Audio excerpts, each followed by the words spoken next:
Alright, so we're waiting on Mar to show up, but we can get going here. So the last time you guys, as playing as the other characters, as Calder and Orienda, accompanied Raven to the resting house and recovered the bones of St. Andrew. There you met what you assumed to be a vampire's thrall. His name was Henrik Vandervoort, and he used to own the coffin shop that you found the bones in.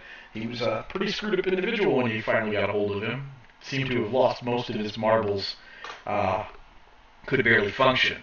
When you were leaving the place, Raven got arrested by Izek, who was waiting for you all downstairs. In the chaos, Calder decided to run the bones back to St. Andrew's Cathedral, where he encountered the priest Lucian and the boy Milov, who was being whipped by the priest because he confessed to selling the keys to the tombs to Vandervoort, who used it to steal the bones. In the meantime, while that was happening, Orienda followed behind Raven, and Izek took Raven straight to the gallows and hung her there. Mar and Kainne had an encounter with the Baron's son Victor, in which Victor asked the boys to kill his father for him, so that he could assume control of Vallaki. And Mar did not have a lot of pleasant feelings about that endeavor. He pretty much had very strong words for Victor, told him off, but Kainne, on the other hand, agreed to do it. He arranged your temporary punishment by putting you in the stocks instead of execution, and as you were marched out to the stocks, you guys saw Raven hanging there. And that is where we left off last time. So, as we're getting started, does anybody have anything they want to throw in there or say to kind of frame the coming events? I have a question. Sure. I have been trying to prepare sending for like 2 game weeks now. Can I have that yet? Unfortunately, no, you cannot have that yet. All right. I'm sorry. I'm very sorry. Need a whole day to rest and relax. He's just sitting there. I've been hanging out in prison doing nothing, talking to Mar for like a day and a half. It keeps getting interrupted. I know. Well, you haven't been in prison really all that long. You haven't been there long enough to get a short rest. Can I prepare something while I'm in the stocks? I am going to allow you to do that. I think normally that wouldn't be the case. You would be under a form of duress, but man, you've been trying really hard to get this done. Okay, thanks. I'll take extra time to do it, but I would like to do that. I will just throw you one. In the meantime, while you guys are in the stocks, you're locked into the stocks, you can just barely see the gallows, and it starts to rain. Unfortunately, Raven's body is hanging just out of sight. And while you're there, Andy, your character wakes up from taking a rest, and you're in a small room in what looks to be in a fairly large wagon. The door is closed. Can I look around and see if I recognize anybody? Yeah, you recognize the place that you're at. You're at Rictavio's Carnival. Oh, okay, I am. And you're familiar with the place. Okay. Can I just? Is there anybody in there with me? No. Does the caravan have any windows or anything I can peer through to look out? Yes, it definitely does. Can I look out into the abyss that is the carnival? Yes, you look out the window and you see several of the people that you know walking around the carnival. You see Lucy the bard and Danik the dwarven fighter milling about. There's a lot of people out there, but not as many as that are normally there because the rain has started and they've retreated home. I'm gonna just kind of chill in here. Okay. You chill there for a little while. There's a knock on your door. Who is it? You open the door and it's Rictavio. He comes into the room and he asks you how you're feeling. I've had better days. You have had better days. Thank you for making it back here quickly, my friend. There's much trouble afoot in Vallaki. There have been some adventurers who came into town recently, and they caused quite a stir. Unfortunately, one of them got themselves hung last night. The other ones are currently in the stocks. We see no way to free them. However, the Baron is holding one of his festivals here shortly, and I would like you to be in attendance. We can do that. All right. Feel free if you want to set out about town for a while, though, first. Okay, sounds good. So, is there any place in town that you would particularly want to go? Did we get Timmy back already? I had Timmy with Raven. Raven had Timmy, yeah. I'm assuming that Timmy is somewhere. You guys have no idea where Timmy is, and technically, Andy, you wouldn't have any idea who Timmy is at this moment. I suppose. Never mind. No, I think right now I'll just kind of try to look through the town and stay inconspicuous and hidden. Okay. All right. So we'll go back to the other guy. Not like, slinking around in the shadows, but just trying to avoid people. That's fine. So you set out back from Octavio's. Again, you get hellos from the people that you know there as you pass through, and we'll go back to the other guys. You guys are in the stocks for a few hours, quite a few hours. The day progresses on, gets towards evening, and even starts to become closer to night. It's dusk, and when dusk approaches, you catch a glimpse of a small cloaked figure over by the gallows, throwing rocks at the gallows, but you can't quite see what this figure is throwing rocks at. We see. We obviously know that Raven was hung over there, but we can't. Like the position that we're in, we can't see over there. Yeah, when you go to crane your head, around the actual wood of the gallows blocks about half of it. You can only see the southern half of the gallows, and Raven was hung in the northernmost noose. So her body is just out of sight, but it looks like whatever this figure is doing, it's throwing rocks at Raven. Hey, cut it out! Go home. Mar suggests to you that he thinks that's Myrtle. He says, do you think it's Myrtle? I mean, that's interesting. That's really interesting because Myrtle's not supposed to be out and about right now. Yeah, I suppose. But I don't know who else would be throwing rocks at Raven. Maybe it's just what kids in this town do. I guess. I mean, this place is weird. Yeah, weird. So, alright, now I'm going to need some perception checks as the night goes on. Sunsets, the night goes on.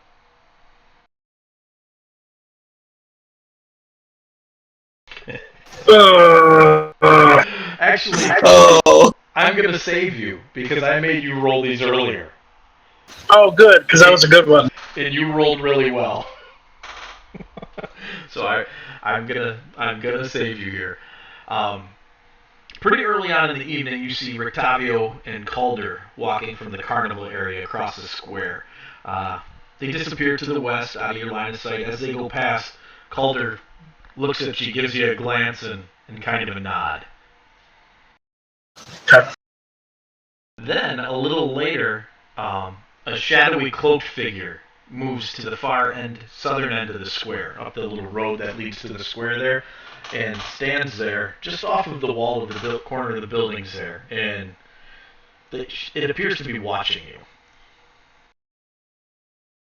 Say that again. What was the shape again? An adult human shape. Okay.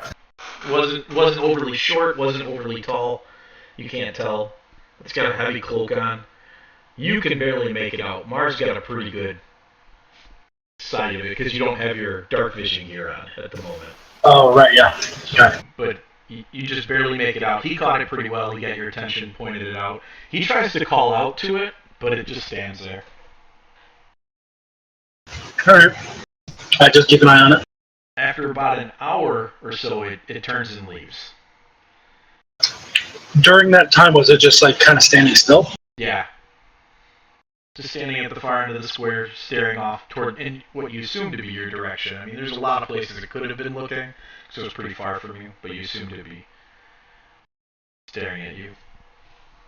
And then late in the night, you're guessing by how long you've been in the gallows, or not the gallows, the stocks, probably 3, 4 in the morning, you see two men sneaking out from between two buildings in the square and cutting across the square to the other side. Is one of them a half elf and one of them a big giant? Nope. Okay. They're kind of hard to make out, but they look human-sized. They definitely move like men, though. Okay. And they're headed off eastward towards the gallows. Are they close to the gallows, or are they just moving in that direction?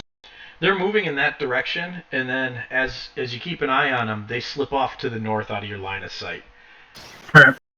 Let me reshare this with you. There's a map of the town square that is up on my screen, but it might not be up on yours. I don't have it.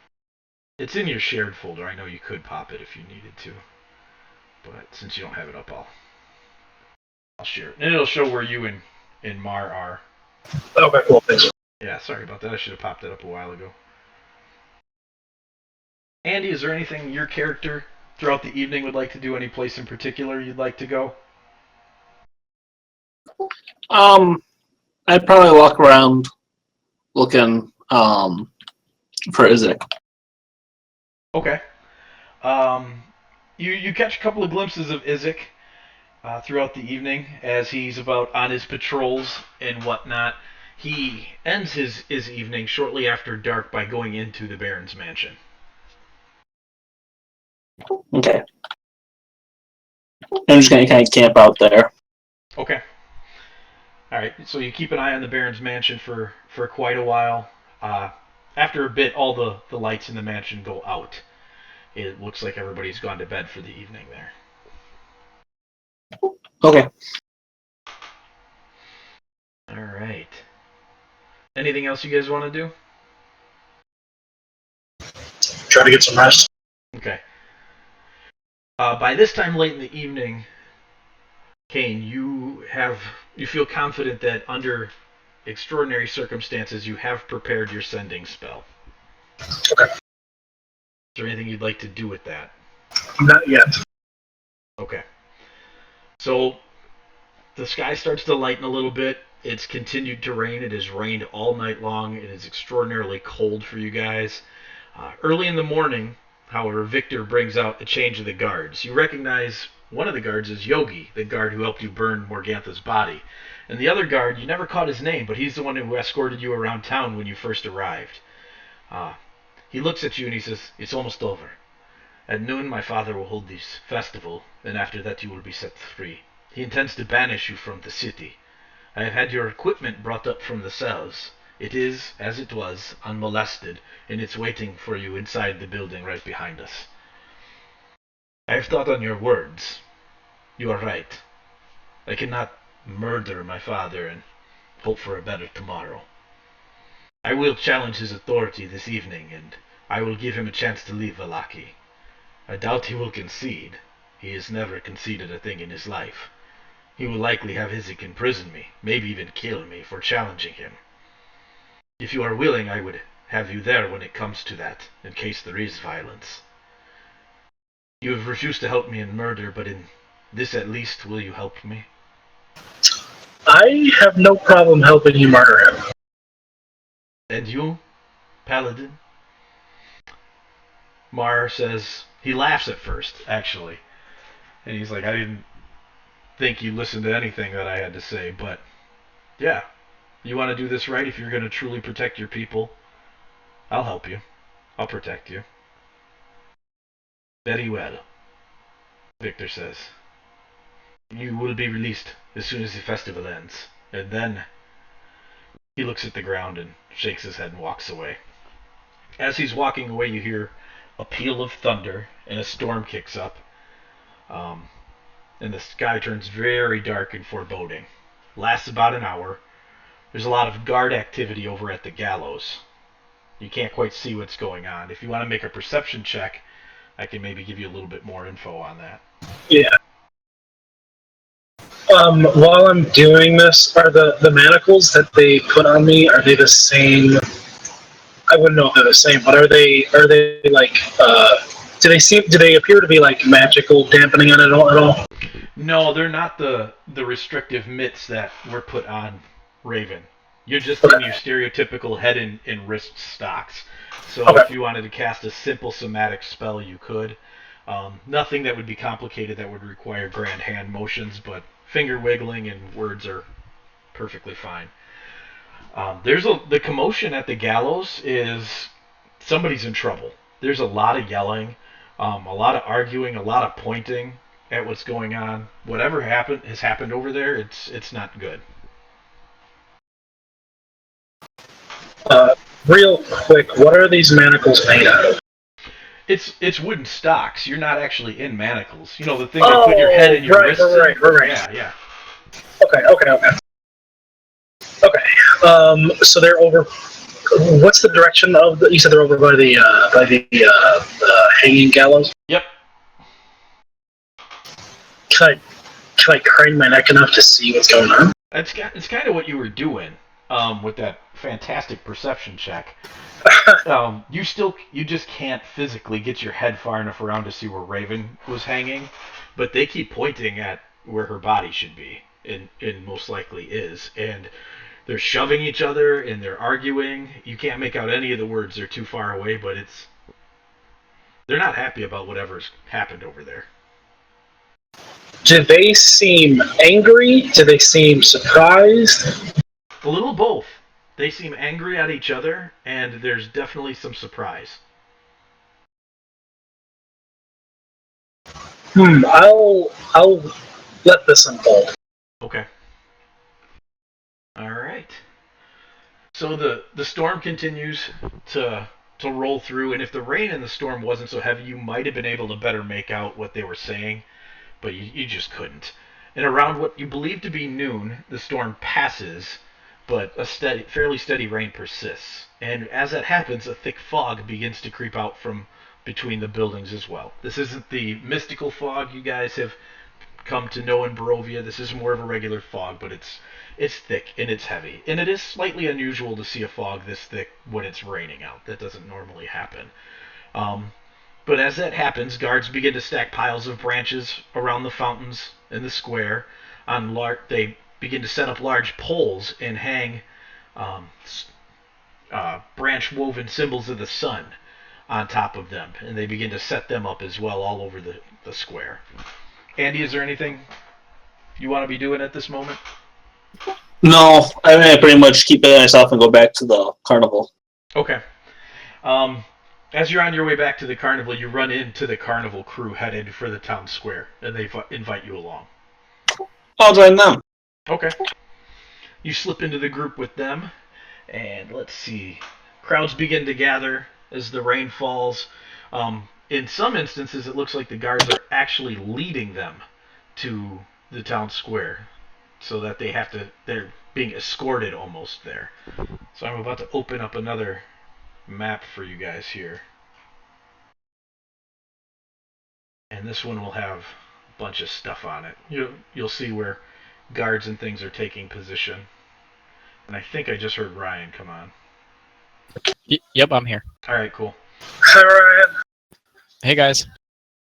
Hey there. Let me delete the mask, and you guys should be able to see where everybody's standing on this new map. Yeah. So around the fountain in the center of the town square... Quit turning my... Everybody's spinning the peasants. There's crowds of peasants around the square. There's guards everywhere. They're all blocking the streets. They're surrounding the crowds of people in the square. But none of the people seem upset by this. It seems like it's fairly normal to have this happen. Guards lead them to their places around the fountain in the center of the square. Rictavio and the carnival members gather just in front of you. Orienda gives you a look and a nod. So you're like, yeah, hey, Orienda is watching out for us. And then the Baron emerges from behind his mansion, riding a white stallion, his mastiffs following close behind. He holds a torch high, and it sputters in the rain, and he proclaims, "All is well," over and over again as he slowly rides his horse towards the center of the square. I'm going to pause. You guys want to do anything as he's coming out? Where's he coming from? Do you see where the other set of stocks are, just to the west of the big mansion house? Maybe. Oh, hold on. Let me put you guys aren't on the map here. That's strange. Or on the other map. Yeah, that's why. I always forget you can only have the PCs on one map at a time. So when I put you on that one, it removed you from this one. Just a sec as that pops up.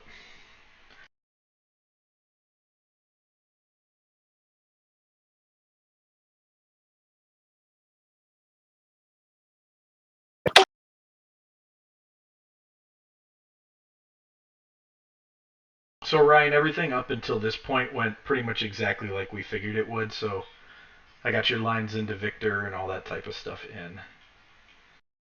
So now you just gotta pretend like you don't know what's about to happen.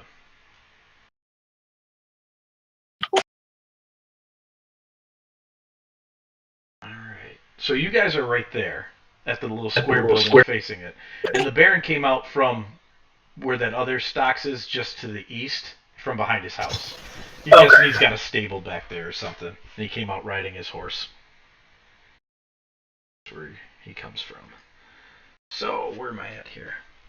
"Citizens of Vallaki," he cries, "the devil Strahd has too long cast his shadow over our land. Today we defy the shadows. Here in the gloom and the rain and the ever-present fog of this land, we defy him. We will light these holy symbols of the sun, and all will be well." As he says that, the rain starts to intensify, and as the Baron goes to light the symbol, his torch goes out. And next to you, you hear a sound. A laugh. A chortle, really. And all eyes turn upon Yogi. "You," the Baron screams, "you dare laugh at me?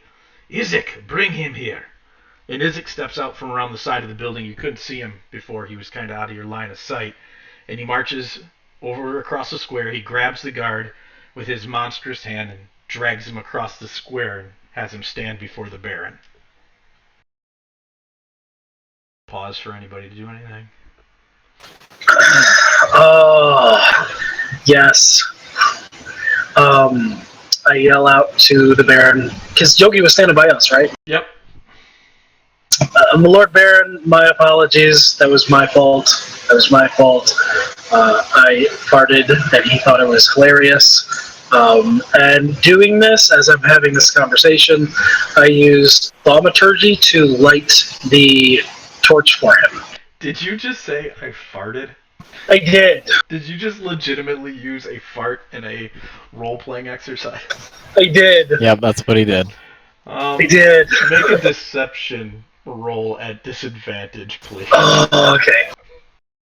I'm not good at deception. Some quality RP. Oh, a disadvantage? Yep.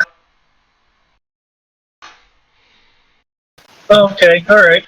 12's not bad. Terrible. And he says, "And I will deal with you next." And he looks at his guard. He says, "You know the law. Tie his hands and feet." And Izek does as commanded, and the crowds watch. He says, "Good. Now tie him to my saddle, so I can drag him through the square." And Izek begins to tie the rope to the Baron's saddle. And then from behind you, you hear, "Father, no!"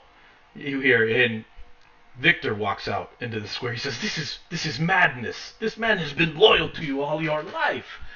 And the Baron's head snaps around. He says, "Son, Izek, take my son into custody." And Izek begins walking towards Victor, who just flips his hand out towards him and he says, "Mind your place, snake." And as he points at Izek, Izek is instantly transformed into a small green snake. And Victor looks at his father. He says, "Father, this is your last chance." And magic begins to crackle across Victor's hands. And he snaps his fingers, and you guys hear the locks on your stocks pop open.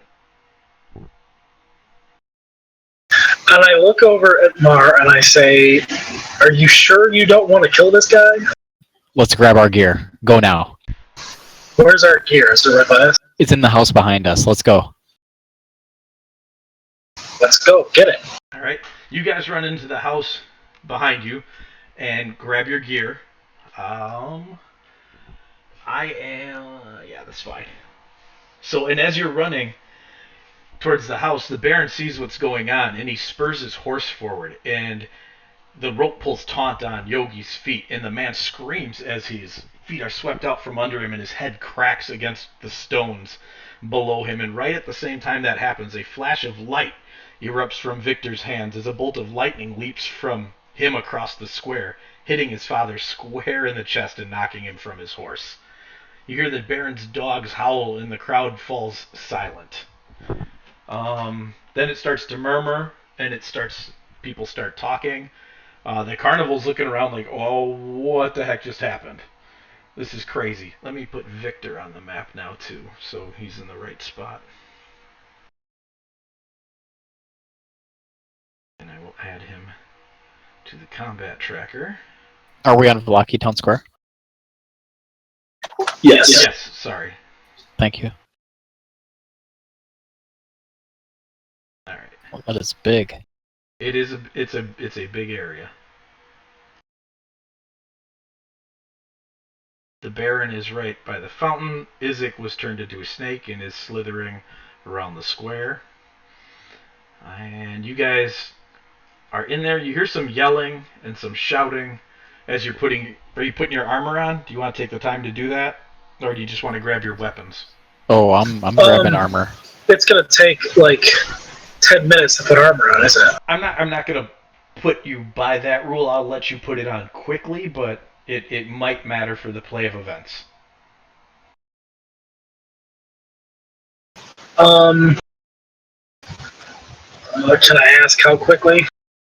Let's say a big giant combat is about to start, and you're putting on your armor. You would spend your first round of that combat putting on your armor. Okay, that's totally fine. I will put my armor on. Okay. All right, you guys start to throw your armor on. You're grabbing your weapons, and you run out of the house. And then you hear somebody in the back call for silence, and then you hear a lot of the peasants start to say silence, silence, silence, silence, and then you hear clapping. Then you hear, well done, Victor. It's too late, though. We offered you our gift, and you rejected it. You rejected us. And as you hear this female voice speaking, the crowd starts to part a little bit, and you see Lady Fiona Wachter standing on the far side of the square.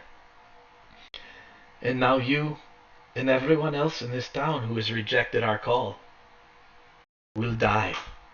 And a howling sounds begins. It's not the first time you've heard this sound, but you have a hard time placing its location. And then you realize it's coming from the crowd.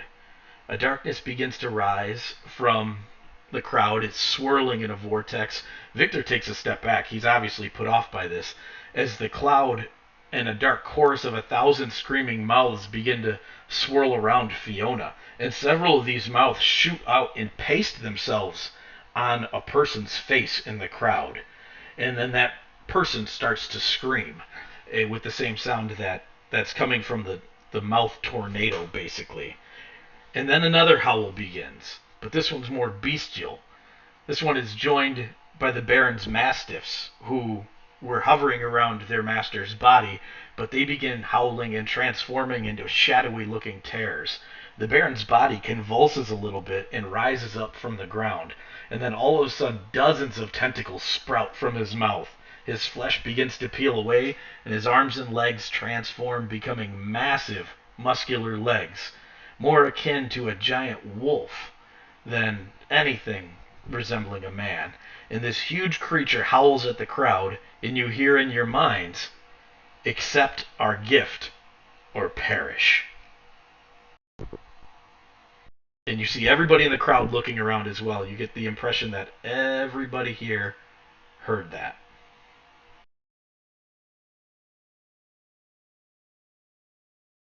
Put in some of these guys.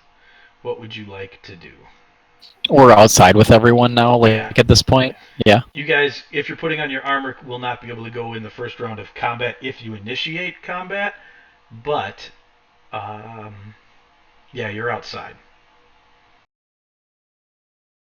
I just turn to Victor and say, "This is the part where you make good on your promise." You do not have to worry about that, my friend. I have no intention of joining these things. Can we call out to Rictavio for help from their group? They're already drawing their weapons, so you can. You don't know whose side they're going to choose, but they're drawing their weapons. Okay. Oh, we just lost Adam. Oh no. Goodbye. Oh no. Let's wait for him to reconnect.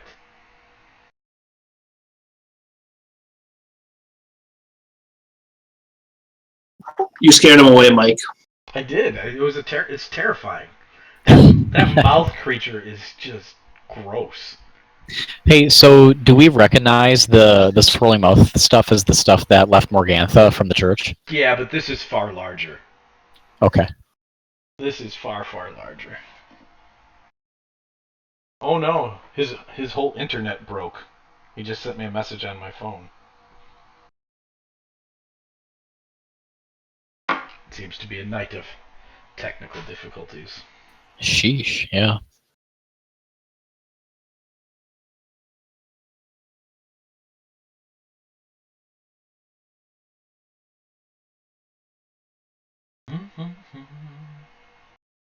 Well, I'm glad you made it back. We weren't too far into the evening's festivities.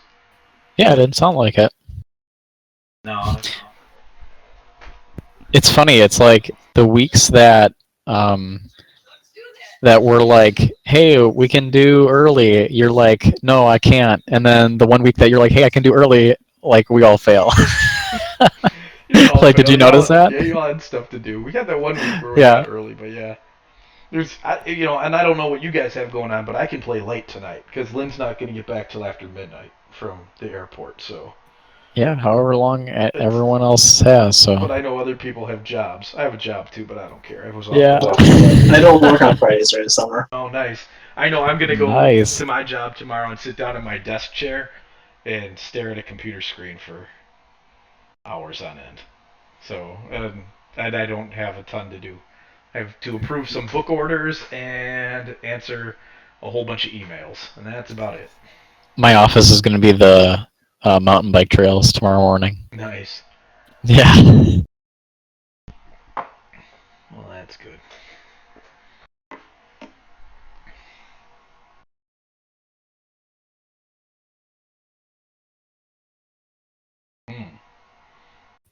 Hey, so since I noticed that Rictavio's group are drawing their weapons, can I just follow up that question and be like, who are you, like, who do you fight for? Will you fight with us? You can follow up that question, and I'm going to wait to answer that. Sweet. Well, he was back. Hey! There he is. All right. I don't know why that happened. Don't know. I don't run your internet. I have no idea. So, Marlamir had just called out to Rictavio's carnival and asked whose side they were going to fight on, and Rictavio says, "We're monster slayers, you idiot. What side do you think we're going to fight on?" I can fight all of them. And so he looks back over his shoulder at you again and says, "Which one do you want? My group will handle the other." I'll take Fiona. All right. So then his group will handle the Houndmaster. And as you guys get ready to engage Fiona, he sends the newcomer to his group, with you guys. He says we have far more than they have. Go with them. Make sure none of them are hurt. And so you see this big, huge, lumbering human dressed in animal skins and carrying a staff. He's not so much lumbering. He's just a big guy. He joins your squad. Yeah. So, there we go. Oops, I just closed my combat tracker. Alright, you guys can move while you put your armor on, if you so wish, and I am going to roll initiative. Are we on the Vallaki Town Square map? There's two of them. There is, and there's a reason for that, because the clutter of the battle map would have been too great. You're on the one that doesn't If you say look- map. Let me reshare it, see if that helps. Thank you. Oh, dear.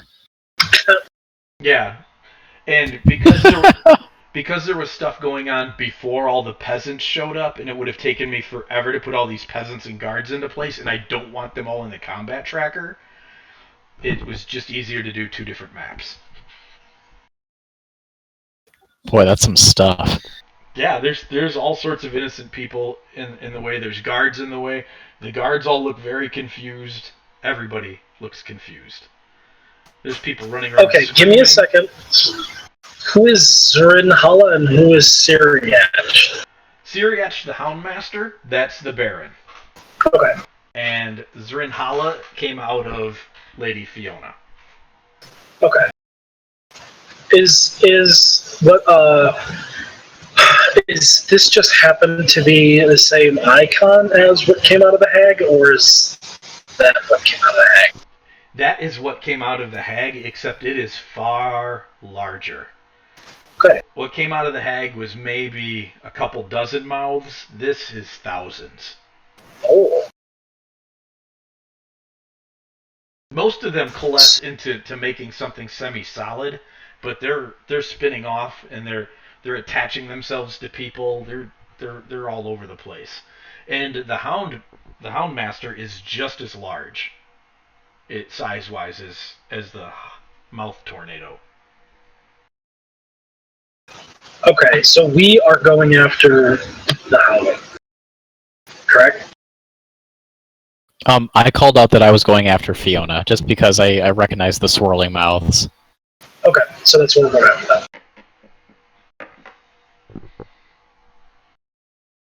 Alright. So let me roll initiative then. Easiest if I do it this way first. That's how it works.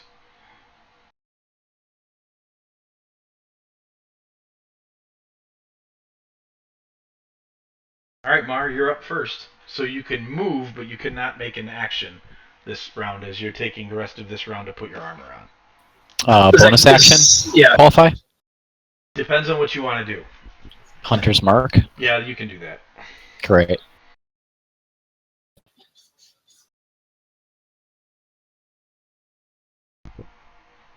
So go ahead and move your guy. Yes, I'm just counting out. Oh, gotcha.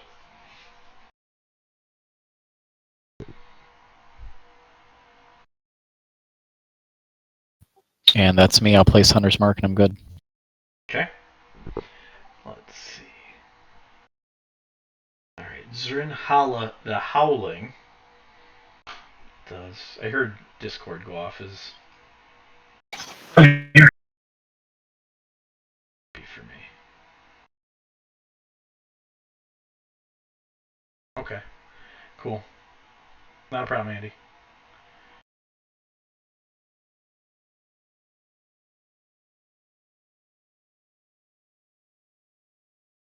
Alright. What she does is she moves right into the middle of this crowd of peasants, and the mouths are attaching themselves to people, but like what you were watching before, it looked willing.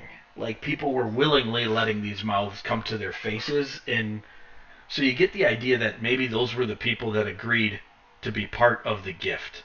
Whatever gift she was offering, they agreed. People who disagreed, they're now trying to run away, but the mouths are latching on to their arms, to their legs, and they are attempting to drag them back. You watch as several of the guards run up and start stabbing at the thing. but it just doesn't seem to be doing a lot of good. They got too far. I got to move them back. And then, let's see who goes next. The carnival goes next. So you watch Orienda pull out some arrows and put a few into the beast. Simon runs over, clobbers one of the shadow mastiffs with his mace. Rictavio starts casting a spell. Calder just throws himself right at the big boy, right at the Houndmaster, and starts swinging. Danik runs in there. He's yelling at Calder that he can't take all the glory. He's swinging away as well. Lucy the Bard starts playing a song, and who's left? You watch as Peter, the rogue, disappears into the crowd and then pops out on the other side of the Houndmaster and starts attacking it. And then one of the Shadow Mastiffs attacks, and it bites onto Calder's arm, and it's shaking him around at the moment, trying to peel him away from attacking the Houndmaster. And then that brings up Thaggards, our new friend. And, sir, what are you going to do? He's going to start running in. All right. He's actually going to change into a brown bear. Into a brown bear.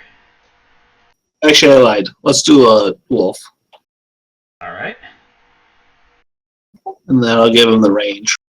+2 to confusion. +2 to confusion. The guy just turned into a wolf and then a bear and then a wolf and what is he? Oh, see, I was just playing on the whole wolf thing, but I like that better. He's a wolf bear.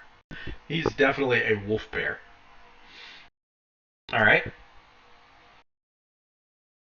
Unfortunately, the wolf attacks at the Howling. Oh, but I have advantage. Oh, great. Because of Pat Attack, there's a guy within 5 feet of me. There is. The guards definitely count as allies.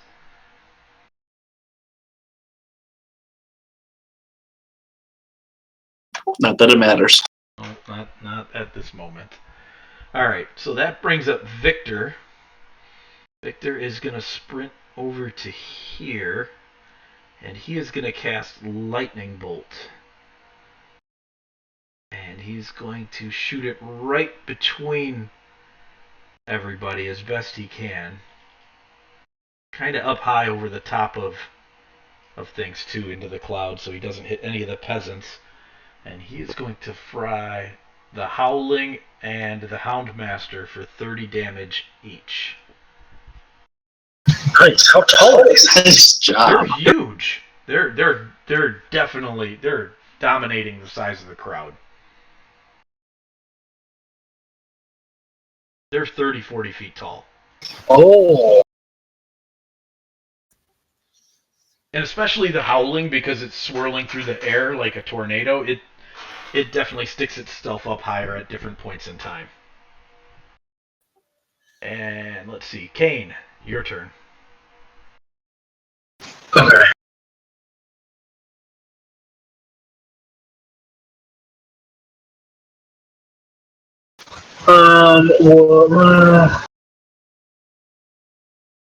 That's it. Okay. Not gonna do nothing else? I can't really do anything in range of anything. Okay.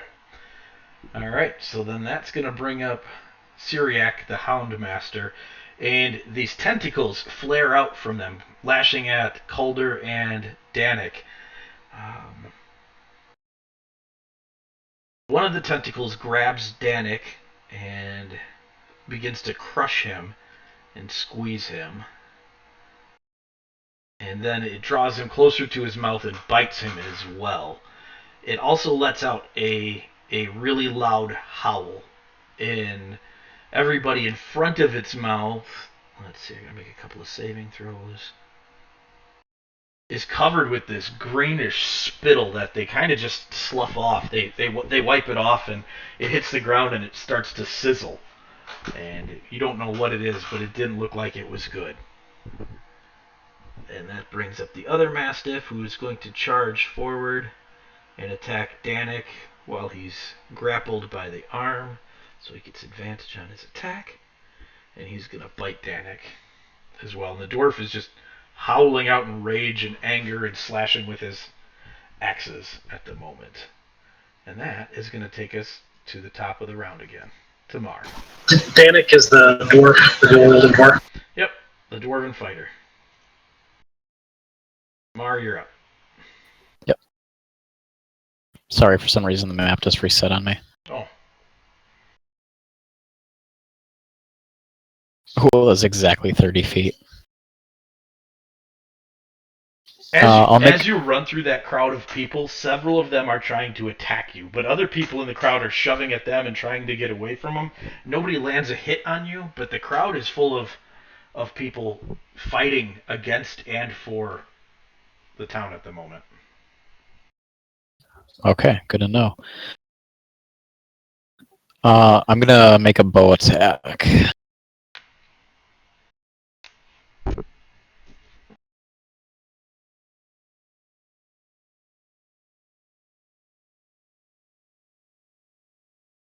Nice. That'll do. Nice. Alright, you pump some damage into the howling. Anything else? Nope, that's me. Alright, Zarin Hala looks at you, sort of. The cone turns towards you, since you just shot some attacks at it, and it sends 3 of its mouths out after you.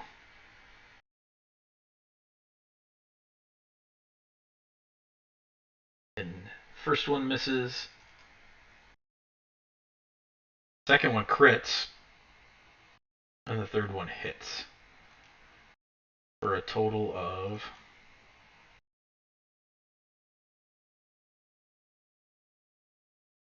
22 damage. Hold on. I also need you to make... I am negating his crit. Oh, okay. So just as a regular attack. Alright, let's see. Crit damage on that then. We'll take off 6 of that. Drop you to 16.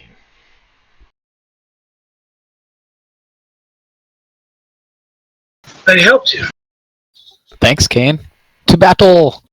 Ryan, I need you to make 2 athletics checks to oppose the grapples that the mouths are trying to inflict on you. Okay.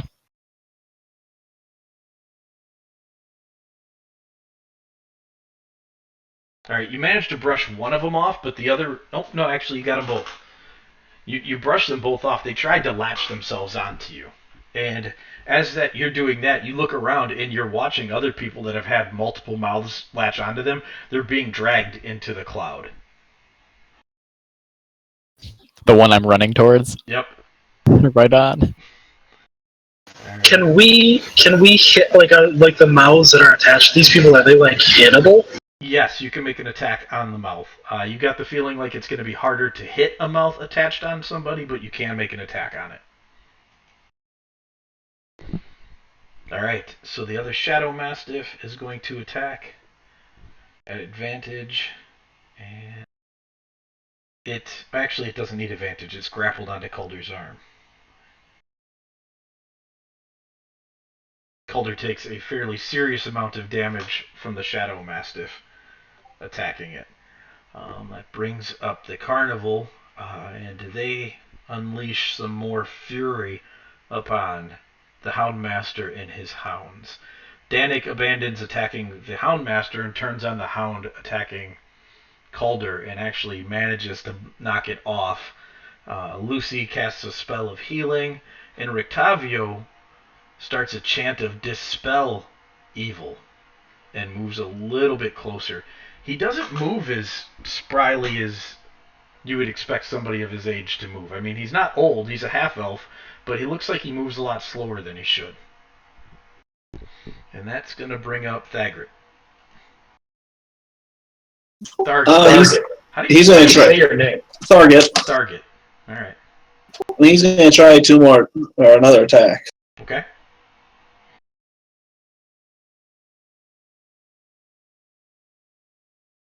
And he will miss once again. Oh man, Andy, Oh, man. It's gonna be one of those nights again. You need new dice on your computer, man. To change the color or something. It's just brutal. Just brutal. Alright.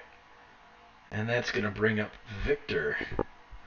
Victor is going to continue to move around the Houndmaster and down this way.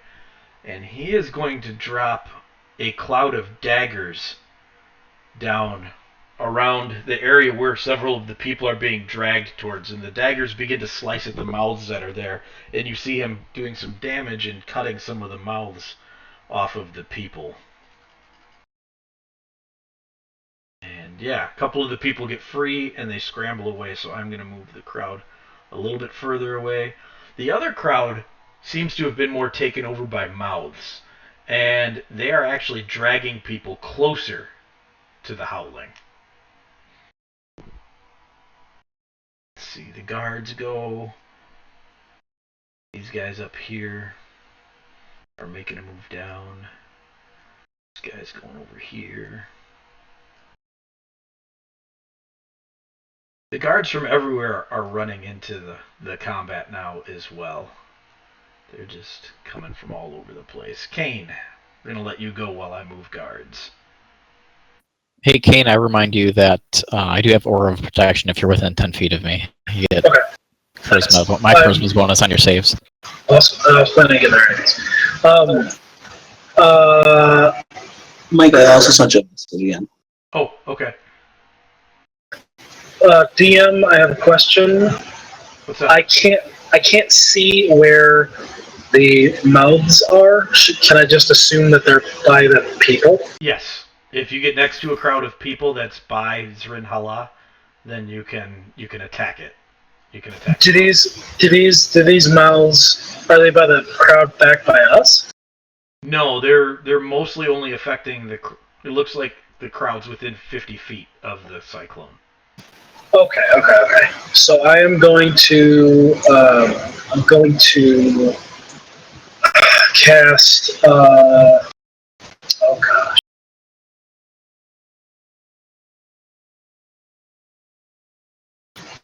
Troll the Dead. Troll the Dead.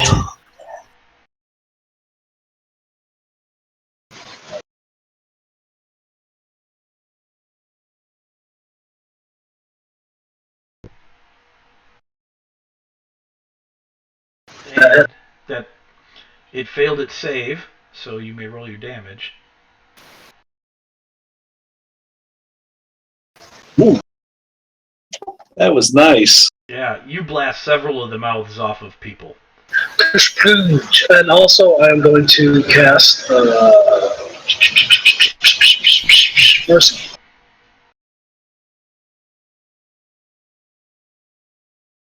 What else are you gonna cast? Which one?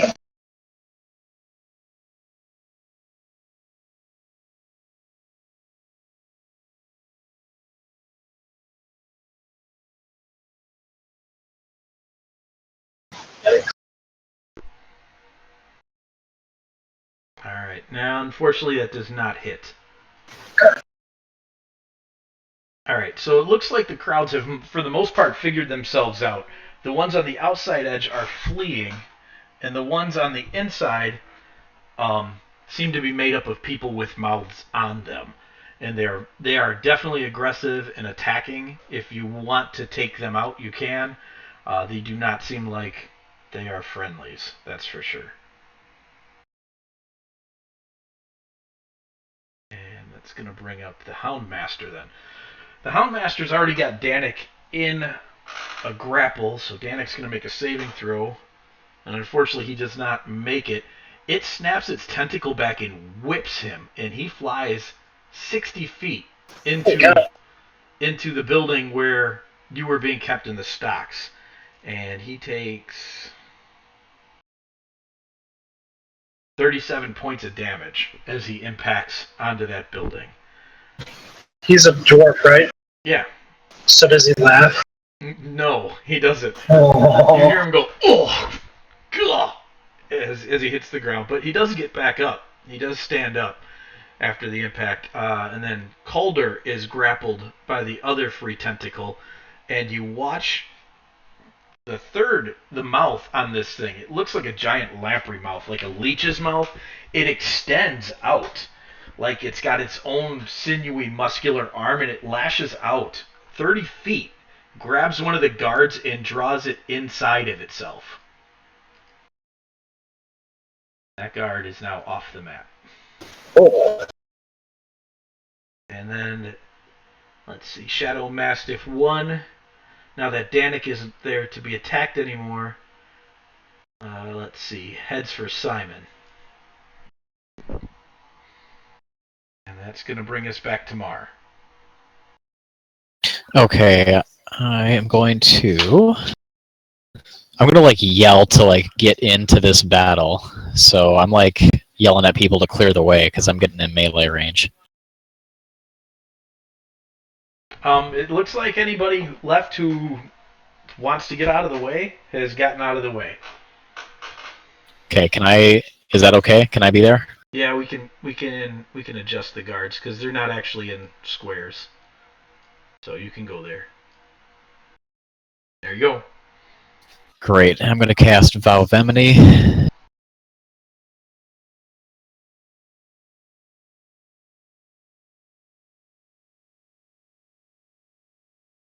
I'll have advantage for 1 minute against my target. Sounds good. When you get a chance, do you want to put Mercy on the board? I can't do that. I have to address something here real quick. Yeah, that's fine.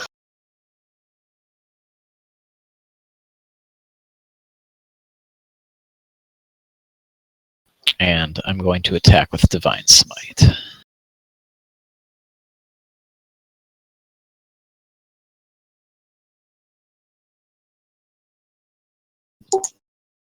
Oh yeah. Holy cow. Oh boy. Christmas. Like, hello there. I feel like you did something wrong. No, I didn't. So here's what I did. Well, actually, yeah. So I have advantage, and it took the 20 because I got to roll 2. Right. So that's a crit. I have Hunter's Mark on, and I am attacking with Divine Smite, which is 2d8 radiant. Awesome. So Yeah, that's crazy. It's all right Yeah. you just lay a because it was a crit. bunch of damage straight into this thing, and it screams, and it's like angry, and you watch as some of the mouths that were flying around start to coalesce back to the main funnel right now because you left a giant gaping hole of radiance inside of it. And so they have formed back up to fill that hole. Alright, Excellent. I need to handle something else before the howling takes its action here. Slight pause. By the way, Mar, when you're within 5 feet of me, you will always get advantage on your attacks. Nice. Okay, so while you guys were doing stuff and moving around, you watch somebody step out of what looks like out of nowhere, actually, and it is a cloaked figure that launches a spell at across the way at seemingly at no one. So would that cloaked figure like to make an attack roll for whatever it's doing? Where is it coming from? From right inside of the area where the carnival crew was.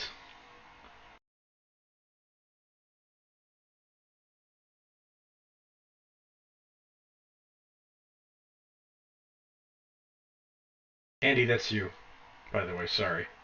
I know. I had to get my thing up real quick. Sorry. I thought you would have picked up on that. Which you did, but you're getting your thing out. I did, but I have to. Do I look back and see Raven?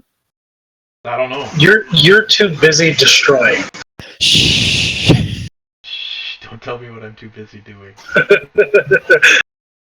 I'm like, whatever. I put a hole in it. I got time to look around.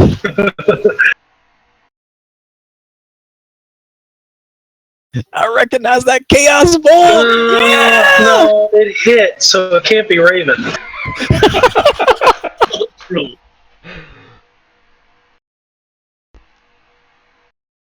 And you guys are not actually facing where she would be, so you don't actually see any of this. I said a shadowy figure steps out, and it does happen, and that's great. We all know now it's Raven, but your characters don't actually see her. Right.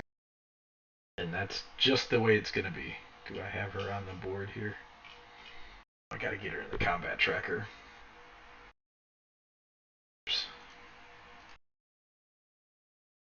There are too many characters in this thing now. Yeah, holy There's cow. way too much on this map, but it's awesome. Alright, Andy. Did she go on? Yeah, there she is. Andy, you want to roll a d20 for initiative for me? Or make an initiative roll for Raven? Oh. Raven A little red there. is definitely back. Is that better, Adam? Yeah, that's much better. It's much better. I looked around. Do I sense something familiar? Alright, so we are now on to Zrinhala, the Howling, who turns its full attention now on the paladin who just smoked it right in the... Well, it doesn't really have a face. And it is... Everything begins to spin around. And the entire funnel cloud leans forward and tries to engulf Mar. And it does. You are pulled inside of this funnel cloud and you take 29 points of damage as it draws you inside of it. Ouch. But that's its turn, so. Alright, Shadow Mastiff. That is attacking Simon now. No, that's 2. That's attacking Calder. So, let's see. It gets advantage on its attack. Bites at Calder. Calder is in an extraordinary rage, and this thing is just... It will not let go of his arm. He can't seem to... It's got that giant dog jaw clamp thing going on him, and he can't... Is he raging? He is definitely raging. Does he have advantage on strike checks? Yeah, he probably does, but I'm not actually running all their numbers. It's narrative. Oh, okay, alright. I mean, I am a little bit. I'm rolling dice to see about technically how things play themselves out. Alright, fair enough. If I was using all of these characters' powers every time something happened, we'd be until next year. So, Next Thursday. There's like 40 characters. So let me make some rolls to see how well they do. There you go. Are you happy? Calder shakes off the Shadow Mastiff and turns his full attention back to the giant thing that just sucked that guard in. The circle of dispelled evil starts to spread out from Rictavio, and the hounds start howling in agony, and one of them just dissolves. The one that was attacking Calder just dissolves. And then the Hound Master begins to writhe in pain as well as that spreads out. You see a giant spectral hand form over Lucy, and she just slams it down on top of the Shadow Mastiff.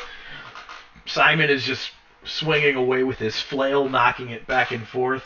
He puts an end to the one that Lucy just smote as well. And Peter's just there in the back, as any good rogue is, stabbing the Hound Master relentlessly. And Orienda and Silence are just pumping in damage as well. Let's see, the guards, undaunted, continue to close on these things. And that's going to bring up... How's the dwarf? Yeah, he runs back towards the battle, but he's got dwarf legs. So... he makes it all the way back, but he doesn't get to do anything else, because, well, he's short. So that's going to bring us to Target.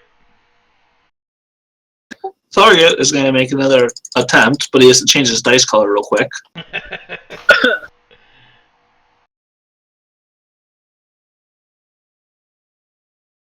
Does that hit?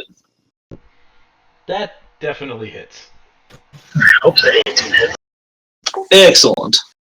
Alright. Target launches a biting attack, clawing and biting and growling and gnarling, rips a mouth right off of the thing, shakes it around, throws it aside, and Technically, you would need to make a DC 13 strength save or be knocked prone, but I don't think you'd be knocked prone. it's immune to prone. You can't. Okay, that's what I figured. Alright. So Victor runs a little closer to the howling, and he calls out for Mar to see if you're still alive. I just tell him barely, and I'm dying.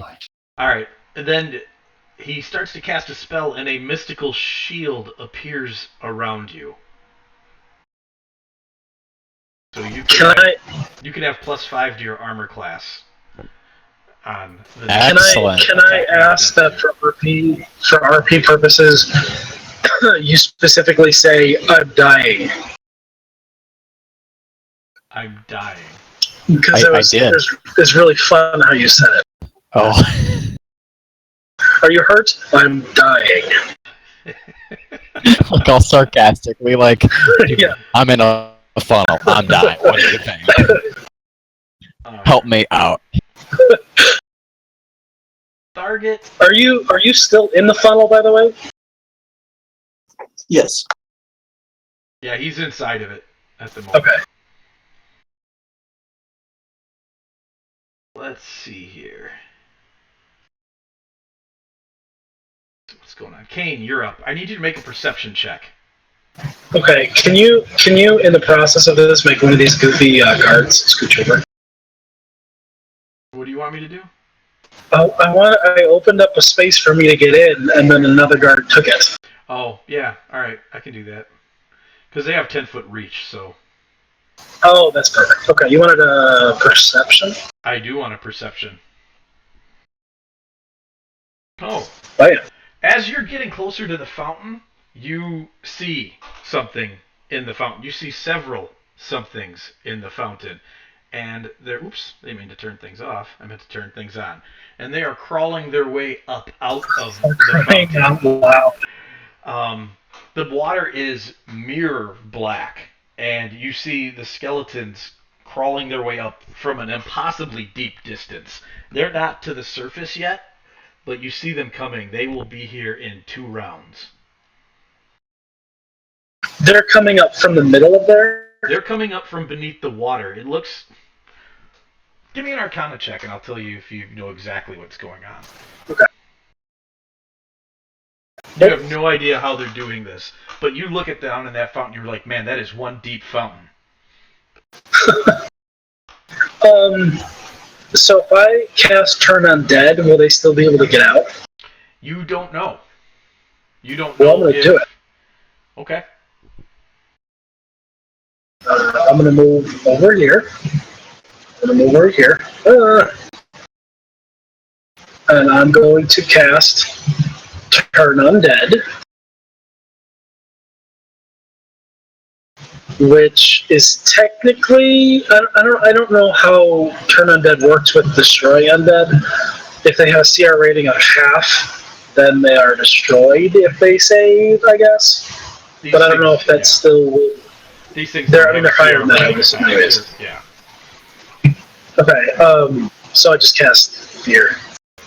And that is what a wisdom, right? Yeah, I have to make a wisdom save against it. But what's the DC I gotta beat? Hold on. My DC is like, what, 15? You're level 6. Hold on. 2 plus your... What is that? Why can't I have to calculate that? It's 8 plus your proficiency plus wisdom modifier, right? Yeah, right. That's what it is. So it would be 8 plus 3, so 11 plus 4, so 15. Yeah, that's what it is. Okay. It doesn't seem to have any effect on them yet. Okay. Oh, that's an action, isn't it? That is an action. I should have waited. Oh well. I'll do. Oh, did you put Mercy on? I can't see No, Mercy I anywhere. did not. Let me get. Okay, that's fine.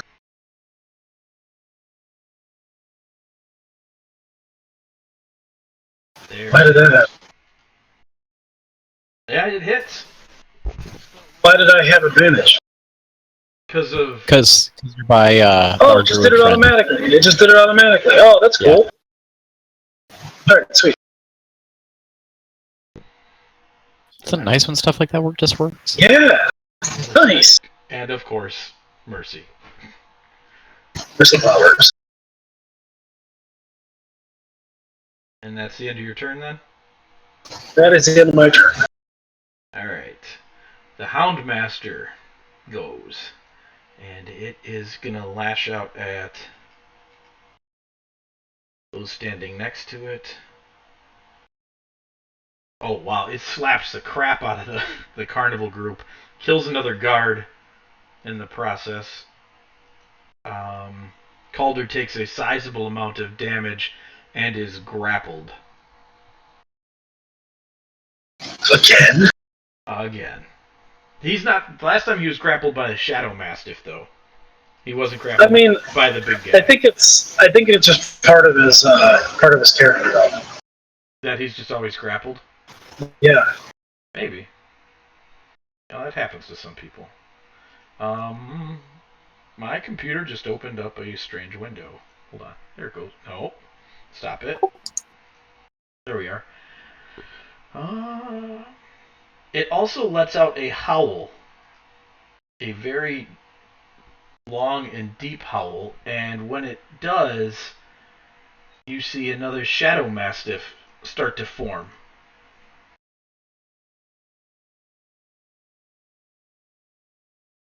And then that's the end of its turn. Raven, I let you go a little earlier in the round, and then you rolled terrible on your initiative. So That's fine. But you know what? I skipped you at the beginning, so you may go.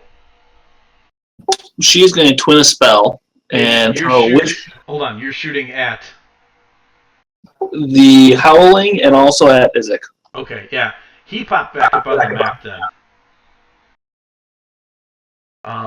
He was trying to get, looks like, to the Baron's house when you blasted him, and then, okay. So we're all set with that then.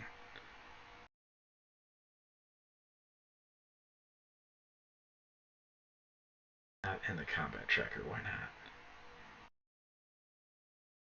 not? Oh, where'd he go?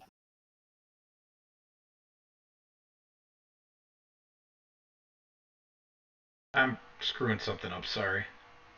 There we Oh, that's okay.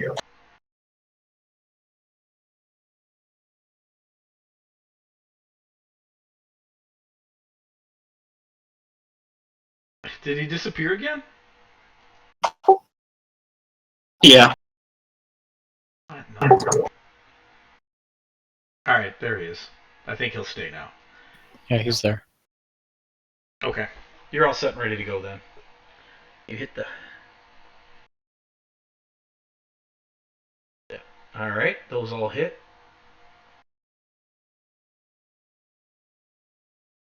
And that's hitting Isaac as well, correct? Yeah, but it didn't hit Isaac. I don't know why. Yeah.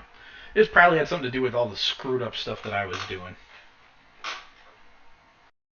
Where is Isaac? I don't see him on the map. He's by where we were in the stocks. Yeah, he's... Oh, there he is. Okay. He's headed out of the area. He's not sticking around. I thought he was a That snake. is all I am doing. Okay, nope. He was a snake until he got attacked. By who? Come on, who else would attack him? The only person. The only person. Just be glad he didn't headbutt him this time. Alright, so...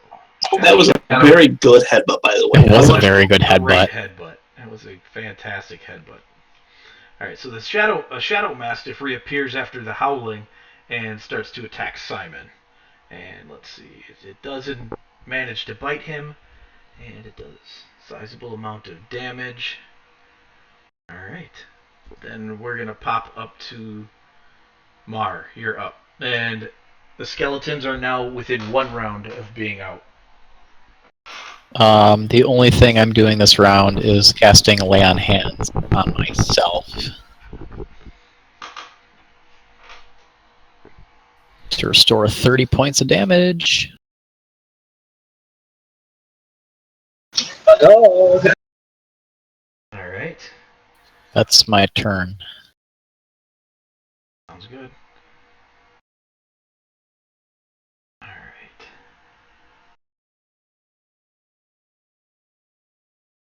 Why did it do that? That's really stupid. I don't understand this program sometimes. I'm definitely... whatever. Alright. Let's see. Ryan? Oh, wait, no, I'm sorry. I did want to do something else. I'm sorry. Okay, go ahead. I'm casting... Hang on, that is a bonus act. No, never mind. No, nope, I'm wrong. I'm wrong. Okay. Alright, then, while inside the mouths, there are mouths now all attached to you, and they are drinking your blood. I need a Constitution save. DC 14. Okay.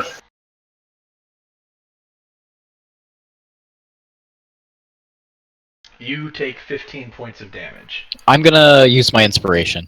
Okay. So is that just an extra D4? D8.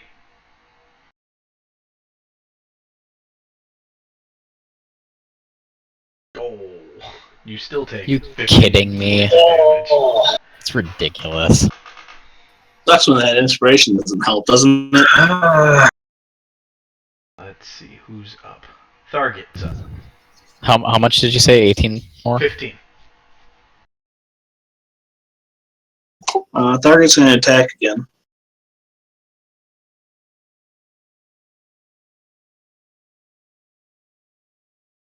Ryan, you can have that. Hold on.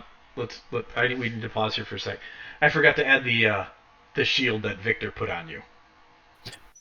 Oh, okay. Yeah, so you would not have been hit by as many of the mouths. So you would have only taken 8 damage right from the get-go.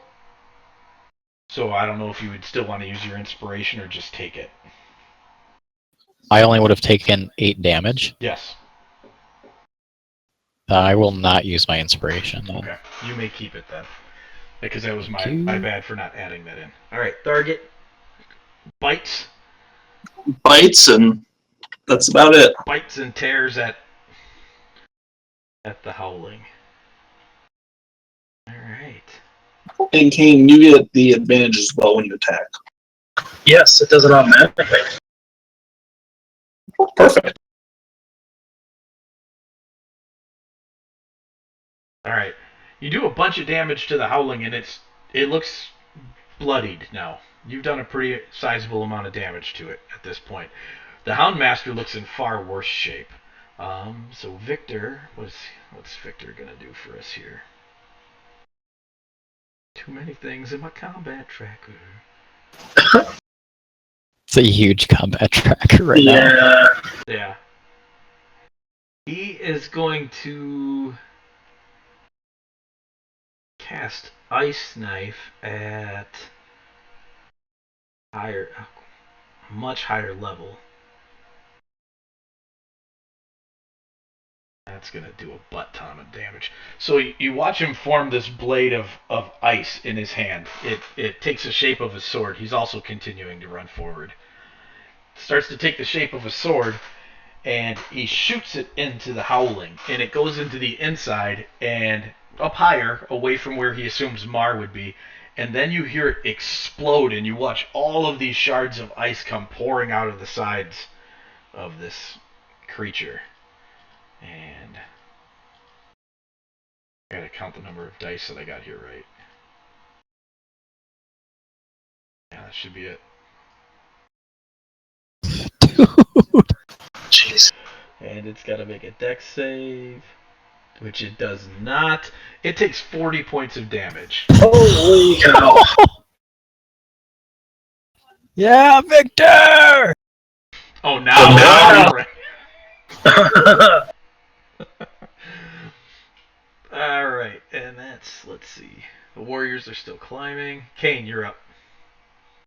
Okay, I'm casting Spirit Guardians. Nice.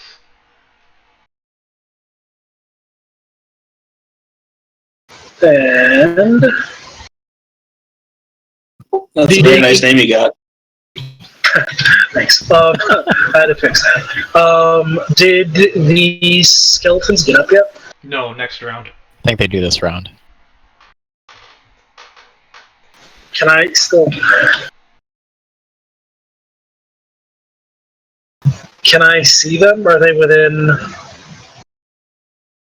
Are they within 15? No, not within 15. They look like they're right on the edge of 15 feet. Okay, so yeah, I know. So.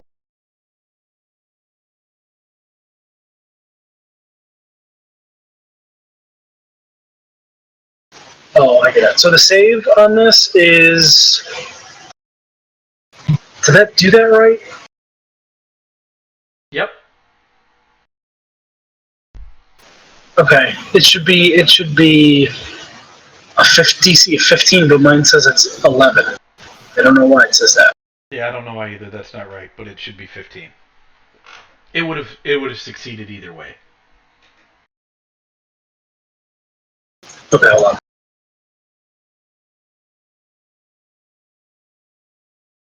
Okay.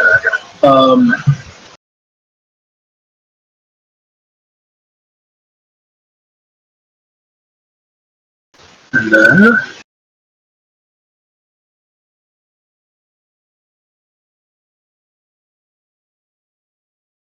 that hits. Okay. Would you roll another 4d8 for me, please? Yeah. Because as your spiritual guardians spread out, you call them forth, and again, they show up as really creepy looking skeletons and not the angels that you were hoping they would show up as. And a lot of the people who are still nearby look frightened and they're screaming. Actually, most of the crowds have run quite a bit further away by now. But Did that roll? I didn't see it, no. But you watch several of the people who have mouths attached to them just scream out in pain and collapse. Oh yeah, you definitely. There we go. Okay. Yeah, you watch just dozens of them by the scores that are nearby just collapse. Okay. Doesn't mean that everybody in that area is dead, but you know the mouths on them have shriveled up. They look tired and drained of blood. Some of them look completely emaciated. There are still some breathing, but and you also watch the vortex shudder a lot when that happens. Okay.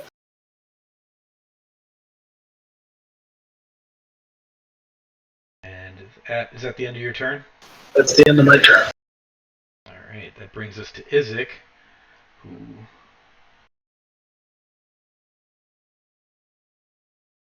has run into the Baron's mansion now. So theoretically, he is off the map. What's that crazy jerk doing? Brings us to the Houndmaster, who, let's see, tentacles lashing out. Calder gets chucked. Calder gets chucked this way. Lands out over here, just south of the Howling. And then it slaps at a guard, puts an end to another guard, and tries to engulf Silence, but misses. Raven, you're up. If I run all the way over there, can I see Izek still through the door? No, he's fully inside the house. He's fully inside the house. Yep. And with your senses, he's going upstairs. He's going to get that kid. Freaking crazy dragon.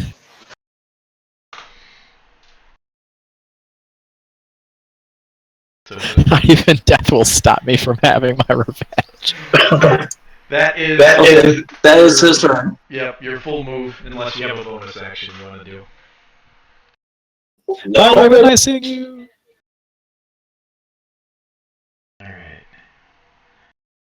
So, who's up next? Who is it? That's the Shadow Master. That is going to continue to attack Simon. Pump some more damage into him. Yeah. Back to the top. Let's see. The two of the skeleton warriors have crested the top of the fountain. They've pulled themselves out of the water, but that's all they're doing this round. Mar, you're up. Okay.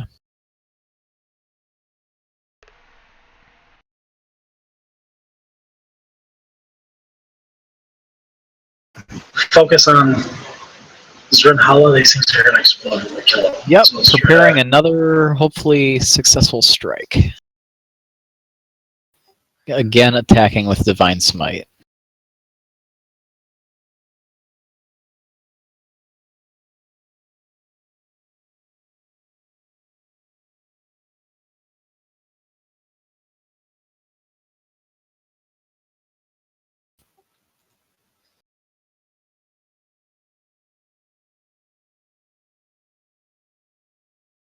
Just watching all these things pile up on there.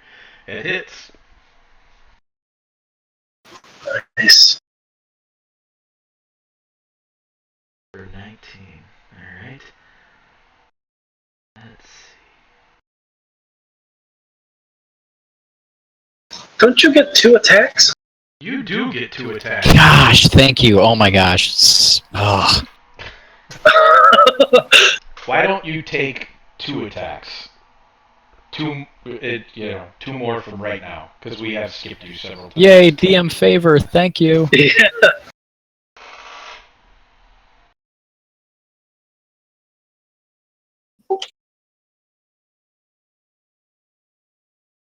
That hits.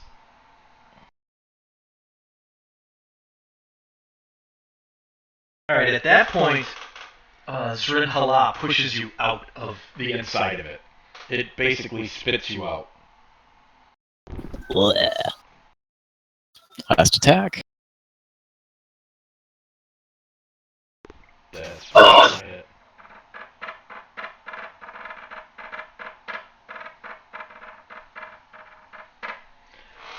Alright. That's me. Alright. That brings up Zrinhala, who sucks the entire crowd of peasants that's left inside of itself. And you hear screaming and wailing and gnashing of teeth. I deleted the wrong token. And then the peasants devour from the inside. They ate the beast. And Zrinhala looks noticeably healthier, although still not in the greatest of shape. Ah. There we go. What is that? Don't worry about that. Okay, I'm kind of worried about that. It just got larger. Alright, the skeletal mage and the...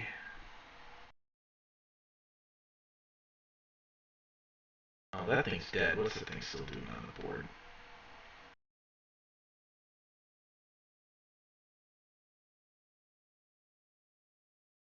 Target. You're up.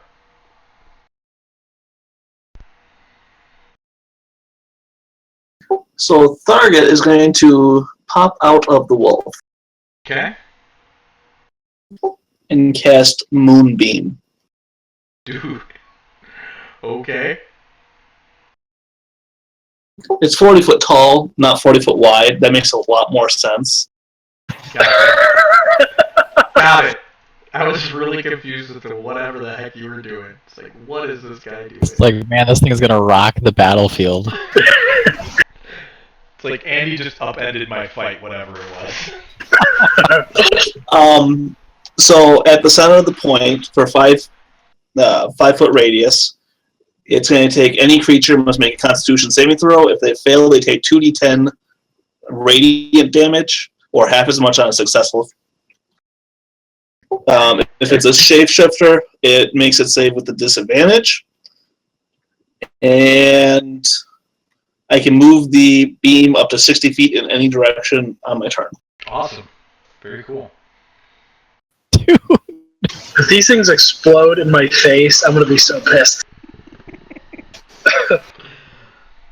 Hey, we can die again. Alright, so are you going to have them roll, or do you want me to roll the saves? I'll roll the saves. What was the DC? That's a good question. It's going to be your spell DC. 11. Oh, your spell DC is only 11? That's not right. No, I can't be No, right. Your that's not proficiency is right. at least that. Yeah, 8, that's 8 plus your proficiency plus your spellcasting modifier. You gotta have like 16 14. at least. 14? Oh, really? Okay. The mage and one of the warriors, skeletal warriors, saved. So they take. 14 on full damage, 7 on half. Alright.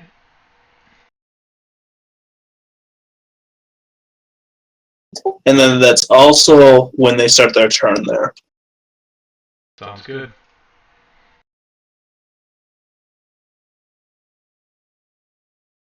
Alright, that brings up Victor, who's going to shove one of the guards out of the way and move in.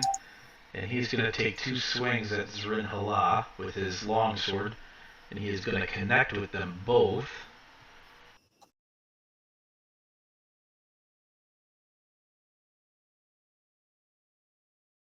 He's going to do 16 points of damage total with that. what is he? Victor, what are you? He's a boss. You'll have to ask him later. But I just asked him now. I am a man fighting a cyclone of mouths. Shut yours and get to business. It's like a spell sword or something. Let's see. He's going to use an ability to basically quicken a spell and cast Cloud of Daggers again down on Zrin Hala. And do another 7 points of damage with that. Cool. Alright, that is the end of his turn. The other 2 skeletal warriors have crested the mouth of the fountain, taken their moonbeam damage because they kind of all came up at the same time, so I'm just going to apply it there. Kainne, you're up. Okay.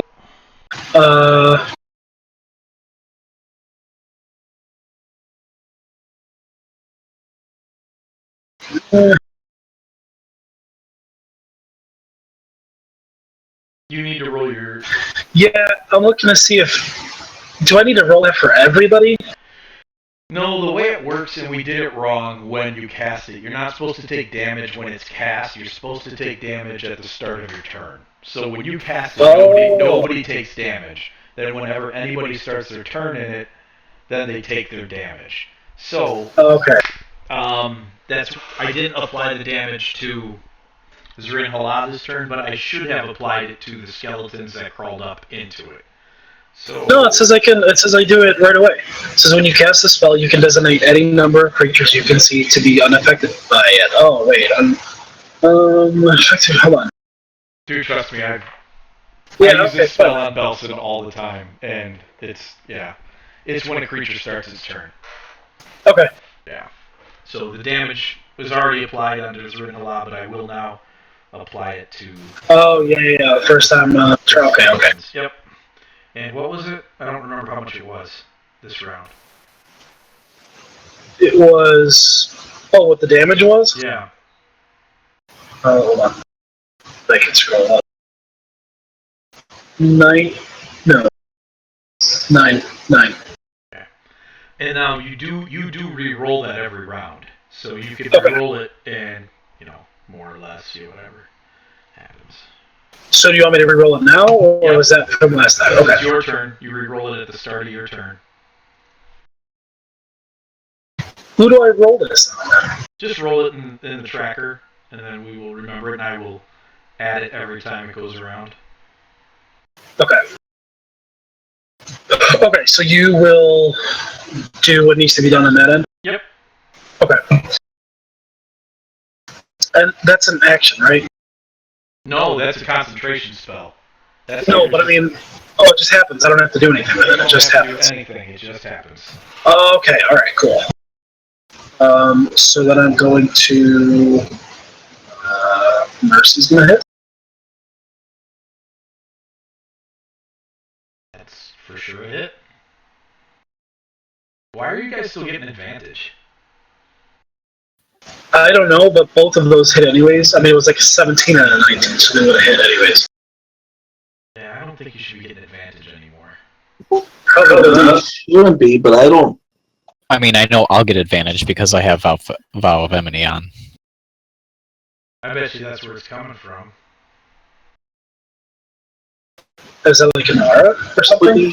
there's no effects on anybody. Yep.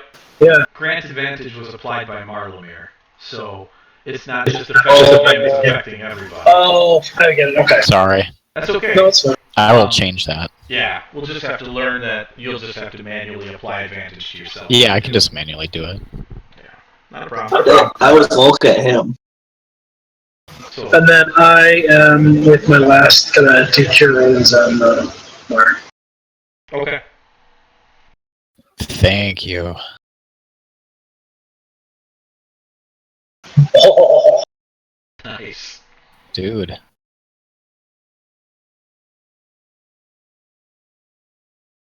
Alright, and then let's see. It's Izik's turn, so he's doing stuff. And then the Houndmaster takes its turn. Let's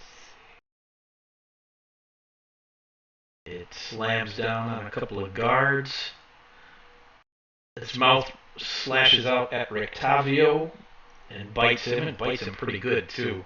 The bard cries out in pain. It also attacks Silence again and knocks the cat unconscious.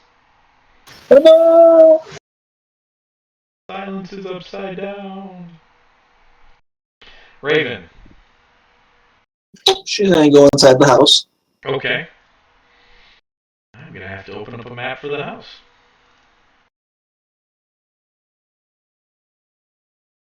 Two maps? I don't know. Gasp. Well, I don't know if I'm gonna give you guys this map, but We can deal with that one later, Mike, if you want to. alright. But what's going to end up happening is there's going to be a bunch of demons, and I'm going to have a circle around me. Do you mean dredges? Dredges. Yeah. Whole bunch of dredges. And then I'm going to be shooting him with some other stuff. So Sounds good. Like bringing an army against.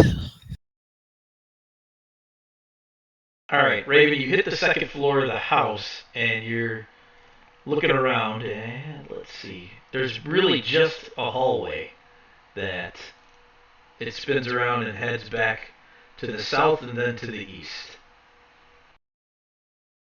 And can I sense where he is?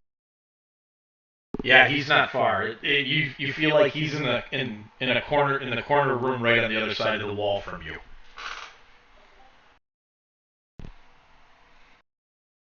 That's exactly it, Mar. Can we get into that room? Is there a door into that room? You can't see it yet. Okay, we'll go around the hallway to see where the door is. Alright.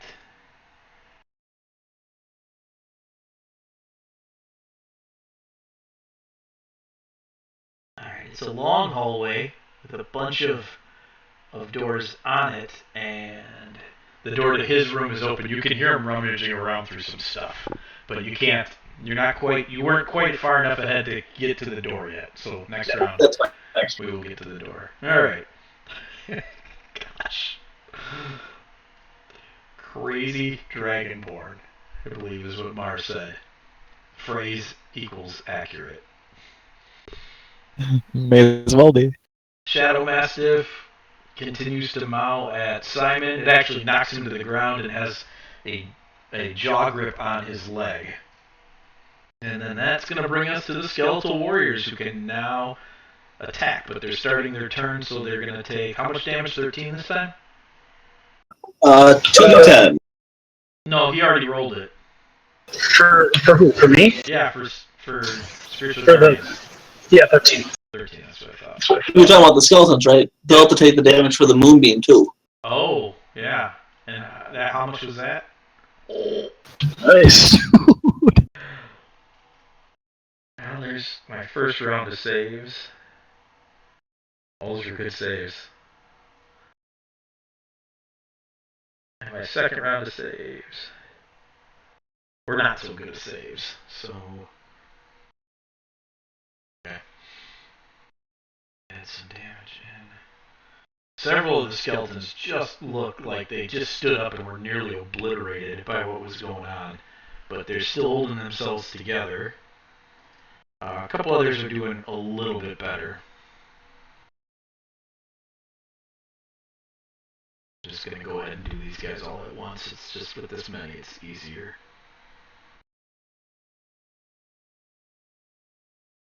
Hey, Mar. Yes, Kane. What did we do to stop the mage from blowing up last time? We got out of the way and ranged him. Okay, alright. So that wasn't a non-death thing, it was a near-death. And then we just had to kill him until he... Okay. Yeah, we put him down and then it happens after that. Alright, first skeleton runs around and kills a guard. Let's see, where's skeleton 3? That one's They probably won't matter here, but they have half speed. Okay. That's right, they do. They're in Spiritual Guardian range. Let's see, Kainne, you're attacked by the other skeleton, and yeah, 13 is not going to hit you. Don't worry. And Mar, you're up. Sweet. 2 attacks. Yep, I remembered.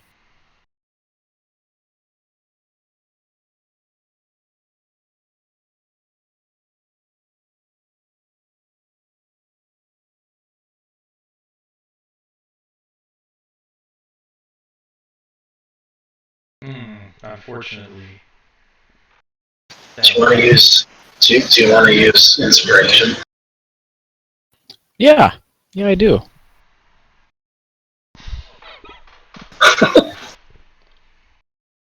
That one's Oh wait, better. That was that a... Oh, that was the right one. Yeah. Okay. Great.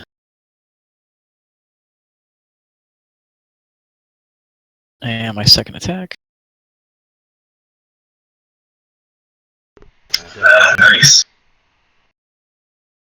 Alright, you swing around, and you swing around again, and you cleave several of the mouths in half, and it can't hold its form anymore. All the mouths start to shriek at an extraordinarily high-pitched tone, and it looks like it's dying. Do you want to do anything else? I might. Hang on. I like how you said it looks like it's dying. It's hard to tell when a bunch of swirling mouths are about to die. But it's definitely having a hard time. It's not holding its form.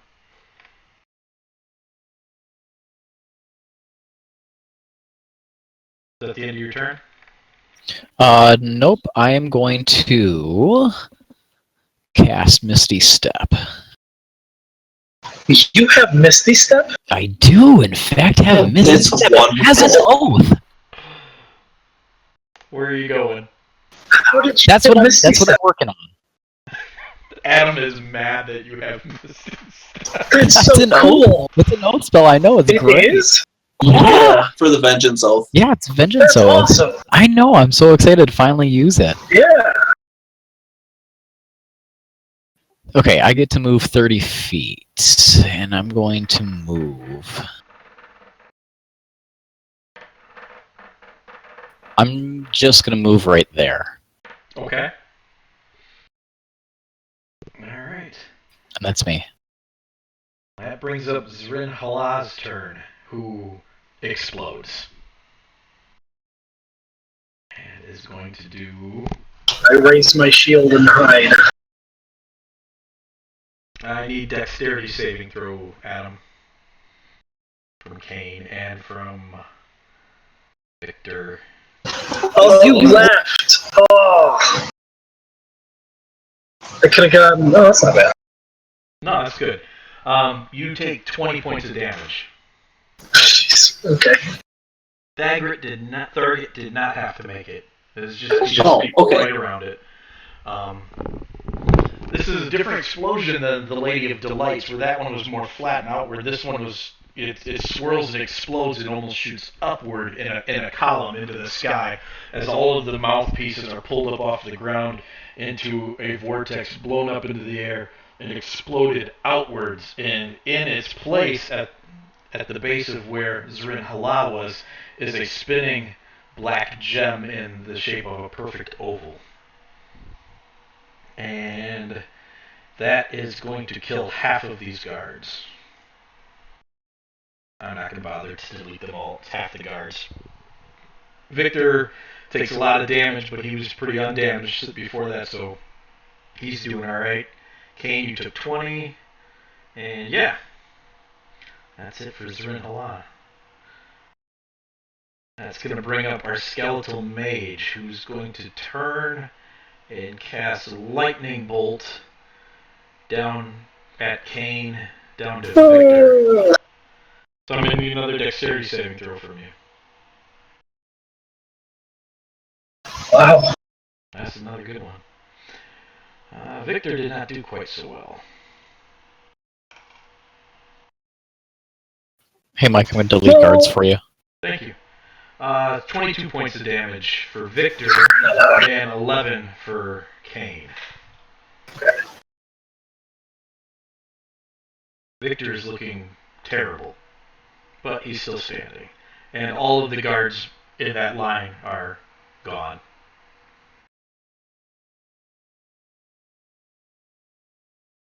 And that brings us to who's up? Thagrit's up. Target. I'll get that right. Thagrat. I will get that right.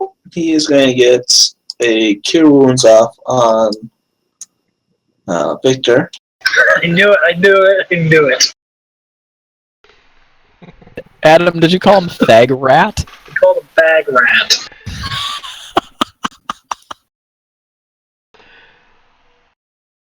Nice. Why did we heal the skeleton? Because you're still targeting it. So you can remove that from 4 and 1 and add that to Victor. He's a double agent! Kill him! Okay. So we're adding that extra 10 to... Alright. Yeah, it should be 19 to Victor. Got it. Victor is looking much better. Much, much better. Anything else? Target? Nope. That would be... Alright, and it's Victor's turn. Ooh.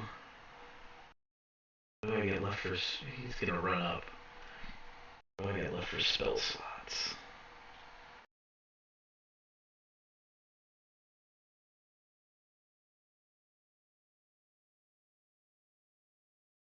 Oh, I totally forgot I had that spell. Oh well, too late.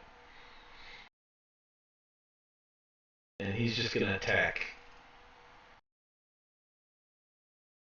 He attacks the skeleton. Which one is that? 2. He puts the skeleton on the ground, but as you've seen before, it turns into a black writhing mass of dark energy. And Victor's looking at it, and he's really confused.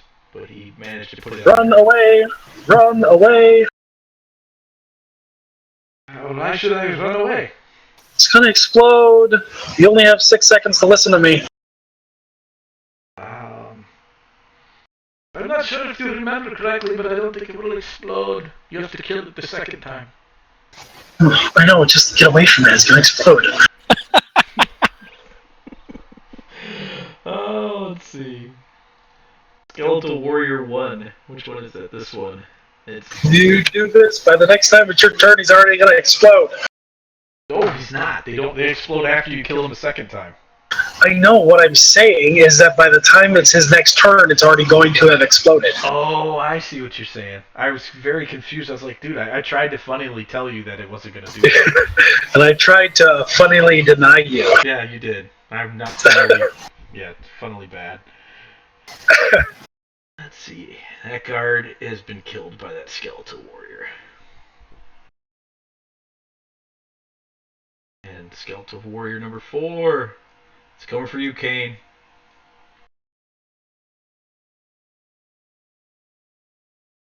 And he is definitely not going to hit you. Kainne, you're up. I am. Alright, so I will roll damage. Yep.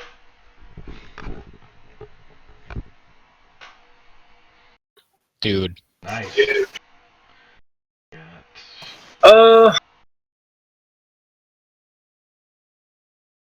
I have a question. If that's a concentration spell. So if I put up another concentration spell, will that last until their next turn? No, it immediately drops. Okay. Alright.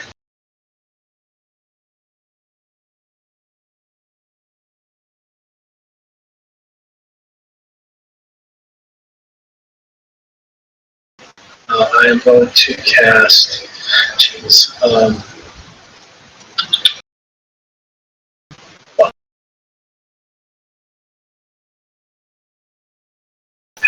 Okay, I'm gonna.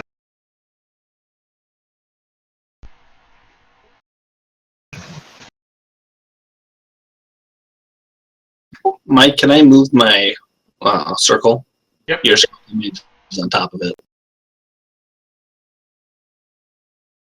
And then I'm going to cast. Hold that. There you go. You should be able to grab it now. Perfect. Thank you.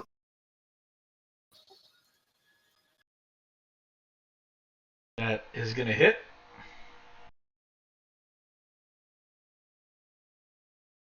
Okay. That was against number 2. Number 3. Oh, okay. I'm purposely not attacking that one because it's going to explode. Well, I kill Victor. I should attack him and be like, I frickin' told you, can you listen next time, doofus? Where? I can't find number 3 in the tracker. Why am I having... It's up at the top. It's above Mark. Oh, I can find it. He's second. Number 3 is the one where you roll the skeletal mage. Right, I can't find it in the combat tracker. Yeah, he's right above Mark. Yeah, he's the top, pretty top. Got it. I understand what is happening here. No, when I get a button that pops up that I can just click it and it'll delete the enemy from the combat tracker. It pushed the other blocks over far enough to cover its name, so I couldn't see that it was number 3. I'm just like, where the heck is this stupid thing? So all right. And let's see, Kainne went. Now it is Izik's turn. Raven, you can hear Izik rummaging around in his room. He's throwing things around. He's yelling, "Where is it? Where is it?"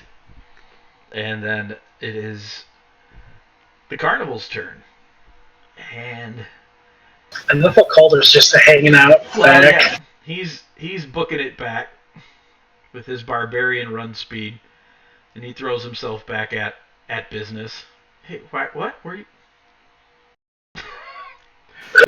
He had second thoughts. Yep, I did. He's so fast, he just... Okay. He's running laps to go make an attack. He's laughing at everybody. All right. So he runs back up. He lays into it. The others all lay into it. The guards are stabbing at it with pole arms, and it starts to howl and rear up. They put the other mastiff down. As it's grappling onto Simon's leg, he's clubbing it in the head with his flail. and they put the Houndmaster down, and after seeing the other one explode, everybody starts to run. They all book away, so yeah, if you want to grab friendlies and start dragging. And then nothing happens. Alright. A couple of the guards weren't fast enough, and they do get killed, because this thing starts to spin around, and all of its tentacles kind of stick out off to the side and rise around and starts slapping everybody, and then it just, in a flash of light, disappears and explodes, and there is a small, perfectly round gem laying there on the ground where it was. It did a spin attack. It did do a spin attack.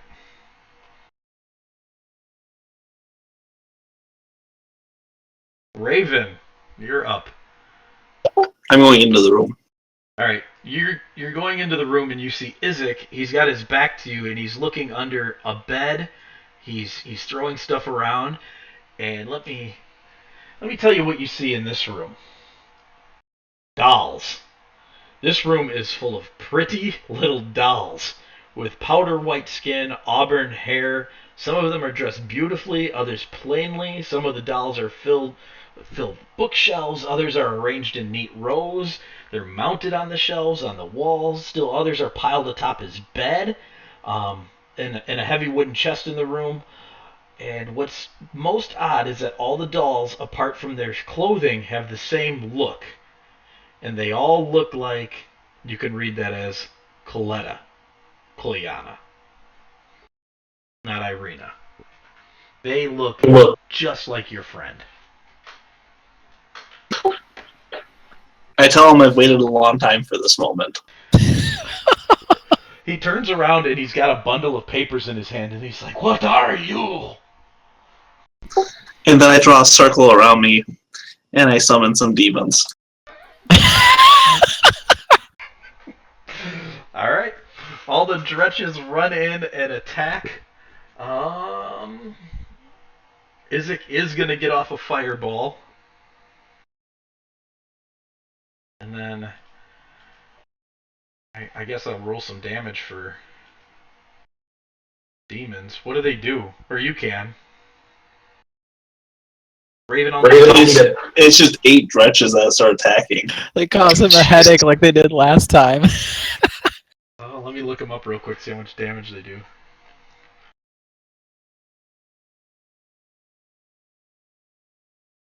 Dretch make 2 attacks, one with its bite, one with its claws. A d6 and a d8. So let's just say a third of those hit. There's 8 of them. That's 16 attacks. Why don't you roll 5d8 damage?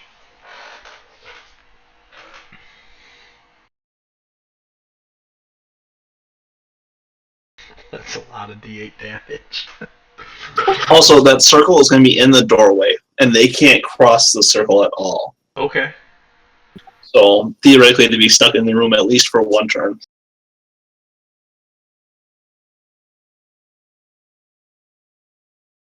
Alright. I'll need a dex save from you as that fireball goes off.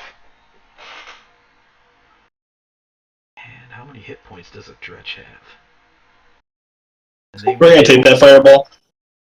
Oh yeah, 20 points. Just take it right in the face. And 2 of your dretches die. That's unfortunate.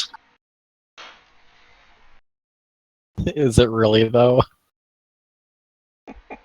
I mean, were you really all that emotionally connected with them?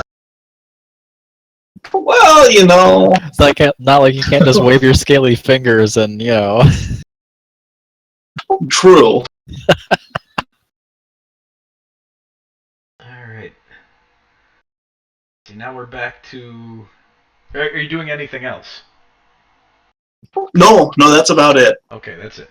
That's back to our Skeletal Warrior friends. Skeletal Warrior 2 stands back up, and it is now a writhing pile of bones and skeletal mass. And Victor yells out, "I thought you said this thing was going to explode, not come back to life!" I just can't even right now. I can't even either. God! No one 2, can 4, even. 6, 8. And let's see, it's going to take 2 attacks at Victor. It also has to make a Constitution saving throw. Oh yeah, it does. Oh, did it do the damage already? No, it did not. It does not make it. So it takes 12 from Moonbeam. And how much from Spiritual Guardians? What did I say it was? 17, I think, last 17, time. yeah. Yep, 17. Alright, it does save on that, so it takes 8. Half. It looks terrible at the moment, but it is not down on the ground. And number 3 also stands back up.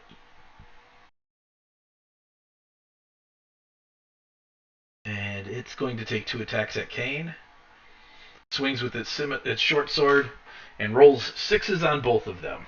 Kainne deftly blocks it with his shield. Mar, you're up. Okay, I am going to move to the little black oval and pick it up. Okay. You pick it up and you hear in your voice, "Use me to cast a lightning bolt at your enemies." I'm going to put it in my pouch immediately. You hear, "Oh."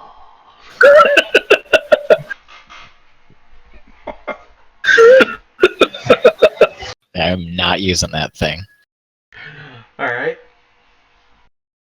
And what else are you going to do? Can I... Which ones have already been down once? 1, 2, 3, and 2. 2 and 3, yeah. Not 1. Okay, then I'm going to target 4, the one that Kane's fighting.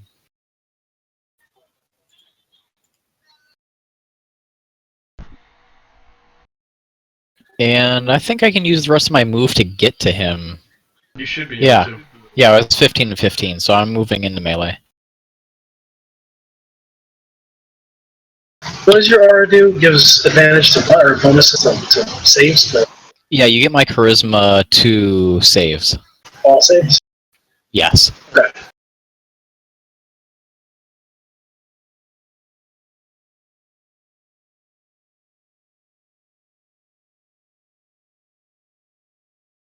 Aww. Oh, jeez. Oh, wow. I didn't do advantage. Hang on. Oh, wait, I don't have advantage. Never mind. Okay, you want me to roll a d20? Yes, I do. You're fine. Okay, I'll roll my second attack. Wild swing, but you managed not to go too overboard. Second attack hits for sure. 12 damage. Perfect. Alright, the Kren Skeletal Mage starts to cast a fireball, but Victor casts Counterspell, Yay! which I should have done when the thing cast Lightning Bolt, and it's an opposed check, and I whoop its DC. So the spell fizzles, and the mage looks at him and hisses. Looks disappointed. He's a very disappointed skeleton. Well, as he hisses, I'm going to run around and then smack him a little bit. Alright. Oh, I gotta take my damage too. Hold on. My 2 saves. I made them both. Oh. Okay. Does a 16 hit? A 16 hits.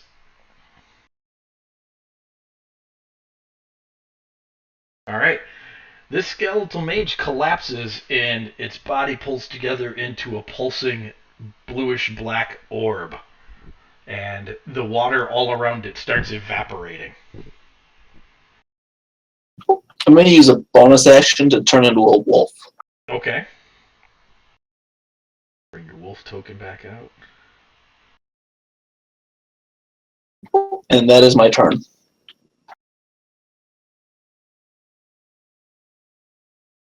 Alright. Victor is up. And he is going to take a swing at that skeleton, and he's going to hit it. For Hey, Victor, can you move away, please? 7 points of damage. Victor can move away. Thanks, Victor. 7 points of damage is going to bring that one down. And the bones start to rattle and shake. And as you guys know, next round it is going to explode.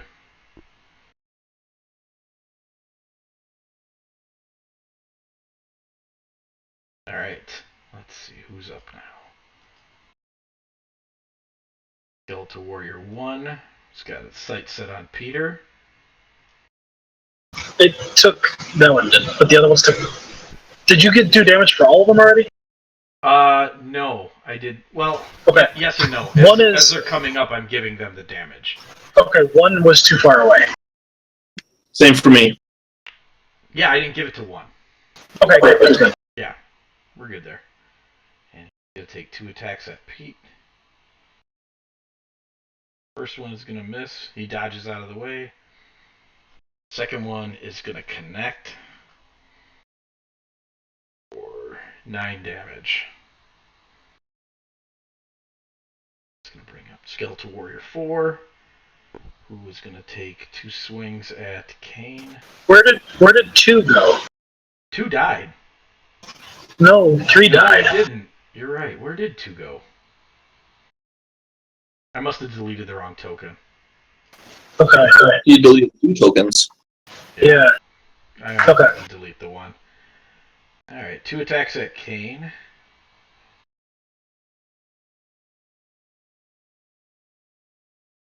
Oh, critical miss. And no blunder. And his second attack, his first sword swing goes wild. Second swing, 18 connect with you. I have a 19. And then the second swing goes Kainne, you are up. Oh, he's got to take his damage. Let's see. Saving throws. Made 1, took the other. Alright. Kainne, you're up. Right, Mercy is going to kill this thing.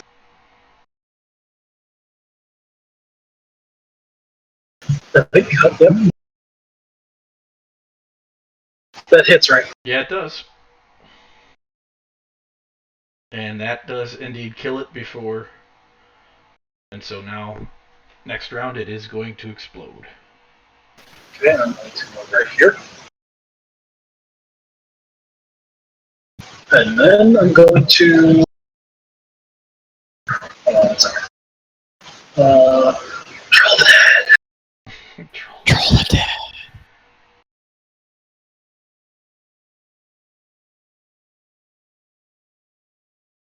Good. That does hit.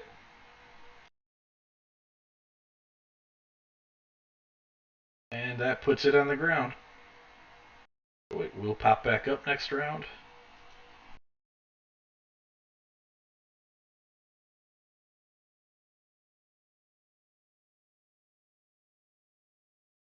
that it for you then, Kainne? That is it. Alright. So, Izek is up. He throws himself through the crowd of dretches, so there were 6 left. Andy, roll a 2d8, please, for opportunity attack damage. Alright. And he throws himself at Raven. The dretches were distracted by all the dolls. Yeah, they really were. And he is actually going to crit you with his battle axe. And then roll really poorly on all his crit damage, only hitting for 19. Gosh, I'm glad that was level.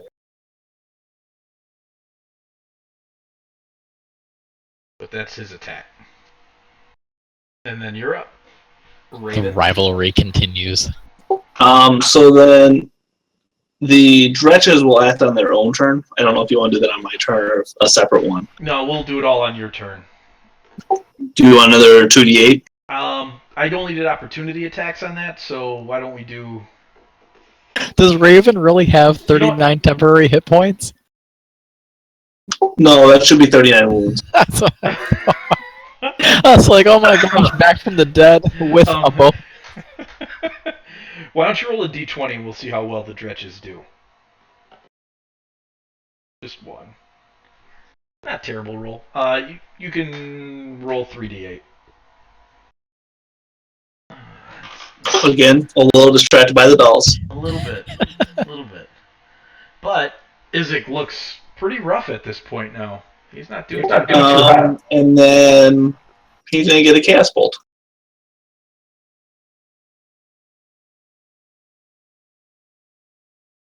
That hits him.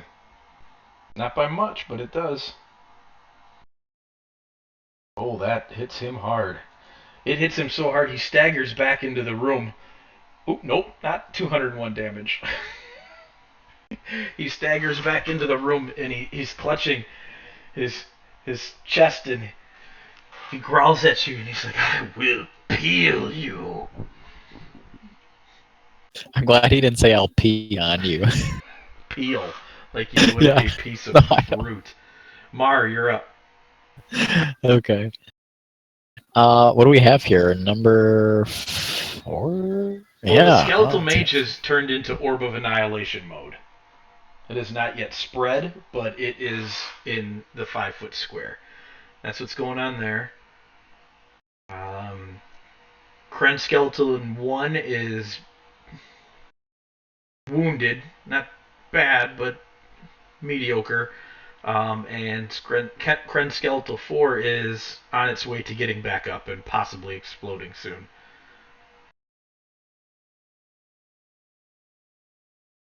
Oh.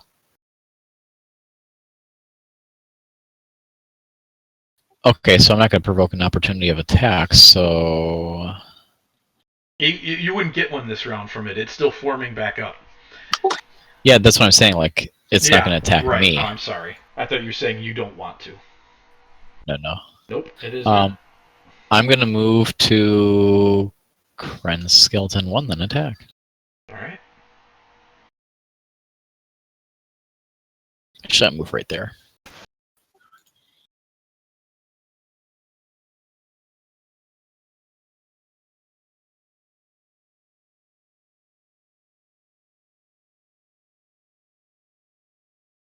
You're in wolf form with Tharget, right, Andy? Yes. Okay. 14? 14 will hit. That is... Oh, gosh. 6 will... Yeah, that will not. Okay, that's me. Alright, it looks like it's barely standing right now. Alright, the Kren Skeletal Mage expands a square. Tharget, you're going to take some damage.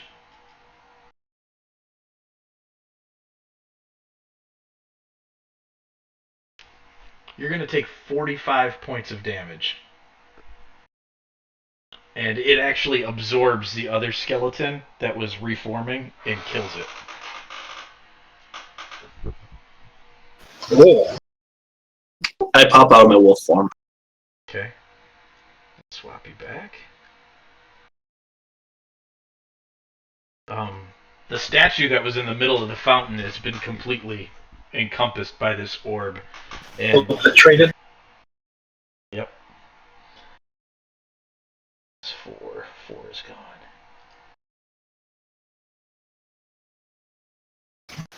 Can you put a marker around, like how the area effect? Yeah, I can do that.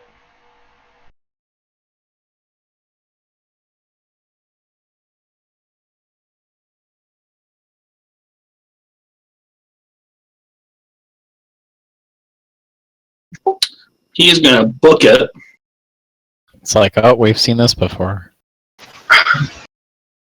And then move the moonbeam. To there? To there. Okay. What's the damage they take? They take it on their turn.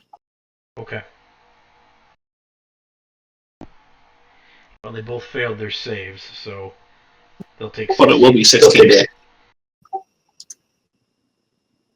Alright. Victor, seeing that he doesn't want anything to do with that. What's he got left for spell slots? At a level 3. It's going to crack off a level 3 magic missile. Into the darkness. Yeah, kind of. Into the sphere of darkness for 19 points of damage. It's hard to tell if that's going to kill that thing or not. And then... I'm sorry, Andy, were you doing anything else with Thar? I was going to Thorn Whip the Skeletal Warrior. Okay. Yeah, I'm sorry. I didn't mean to end your turn so abruptly. It's okay. Can you Thorn Whip that far? It would have been when I was next to the mage. Gotcha. But he missed anyways, so... That definitely does not hit. Alright, and Victor went. Skeletal Warrior is going to continue to attack Peter. Twice. Ooh, he hits him both times. That's going to put Pete on the ground.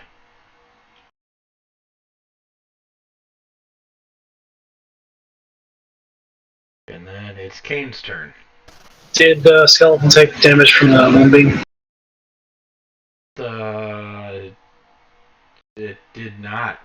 That's going to put Pete back up, because it's going to go down and start reforming this round. Okay.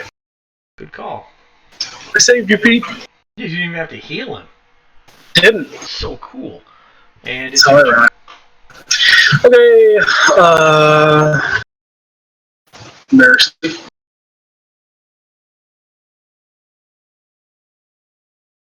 Ooh.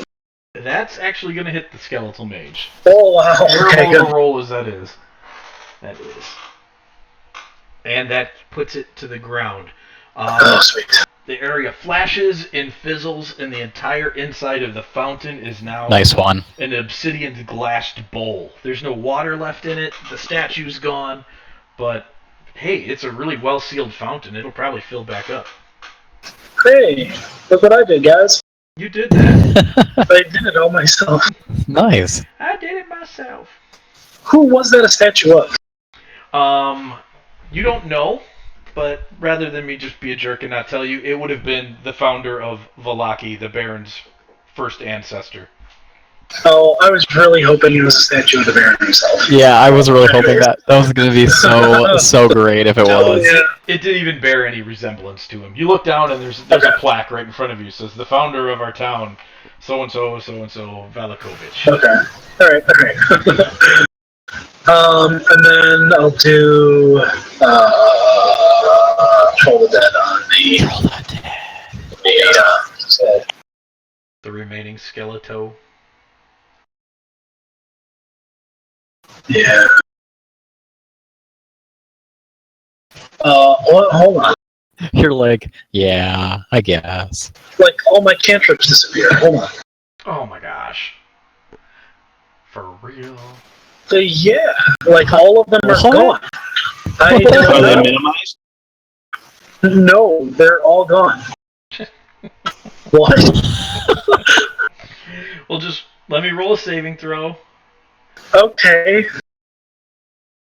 13. That doesn't beat your spell DC. Okay. So that was 2d12.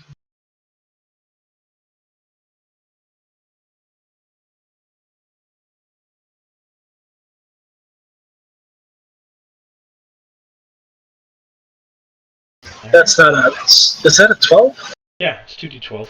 Yeah, okay, alright. Yeah, so you go.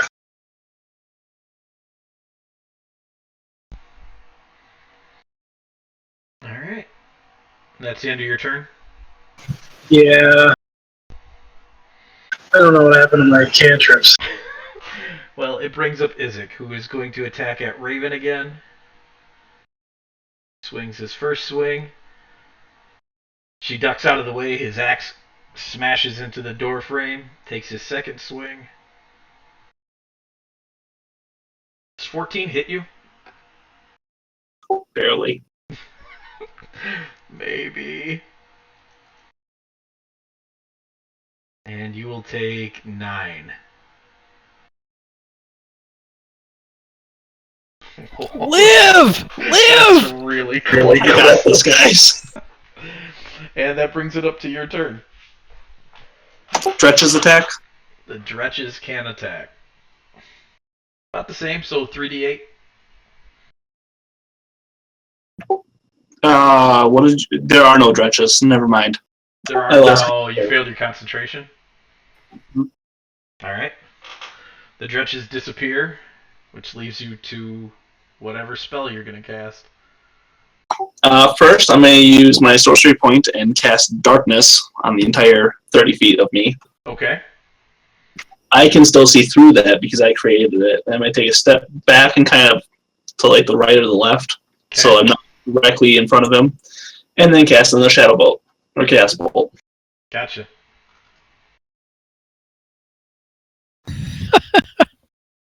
Well, that definitely hits. I'll be right back.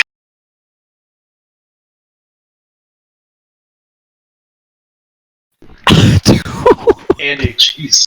how do you want to do this? He's going to burst into, let's see here. Just a second. Thunder damage. There's a loud thunder strike. Alright, there's this loud thunder strike that comes down, and his skin starts to shake, and then pieces of it start to fly off and burst, and he just looks at you and he yells, "No!" as his face explodes outward and his body collapses to the ground.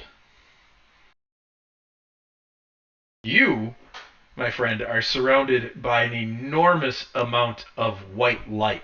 These white globes start spinning around you and moving through you and touching you, and then they shoot off. Everybody else outside has no idea what happened. They heard this huge crack of thunder come from inside the Baron's house, and then all these globes of light shot out, and they fly out across the square, and they're landing on people and touching them and healing people who'd taken large amounts of damage during the battle.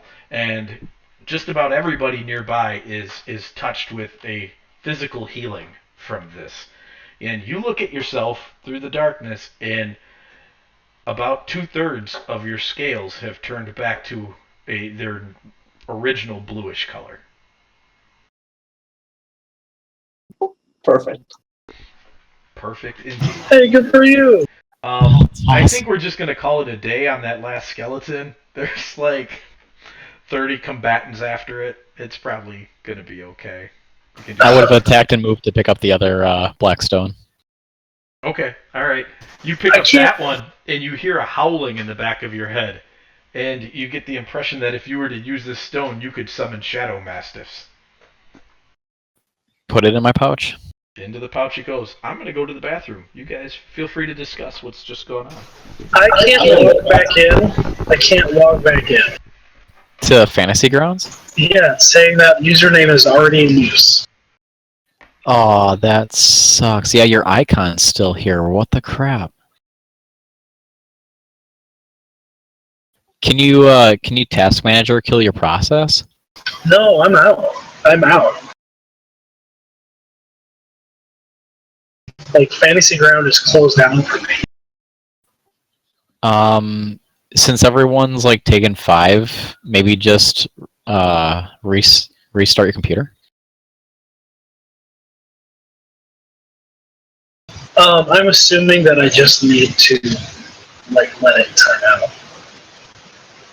Yeah, maybe that, or like maybe if you don't want to even do any of that, I don't know, like if we're doing more stuff on like the map or anything. Because how late is it? Well, it's not that late. We'll probably do more. It's 11:30. Yeah, I think we're probably still going to be playing some more, but you need to. I mean, obviously. Oh, hey, you know what? You're gone.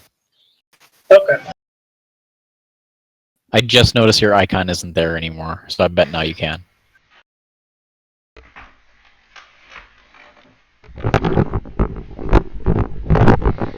Adam, did you solve your cantrip problem? I think he's about to. His icon just disappeared from Fantasy Ground, so he's going to try to log back in. Okay. Mike, have I restored some of my health with that? You can have all of your health back with that. And all of your spell slots. Did that touch like the other combatants too? So like, are Kainne and I gonna receive health back? You guys can have everybody on the battlefield who took damage got about half of their health back. Sweet.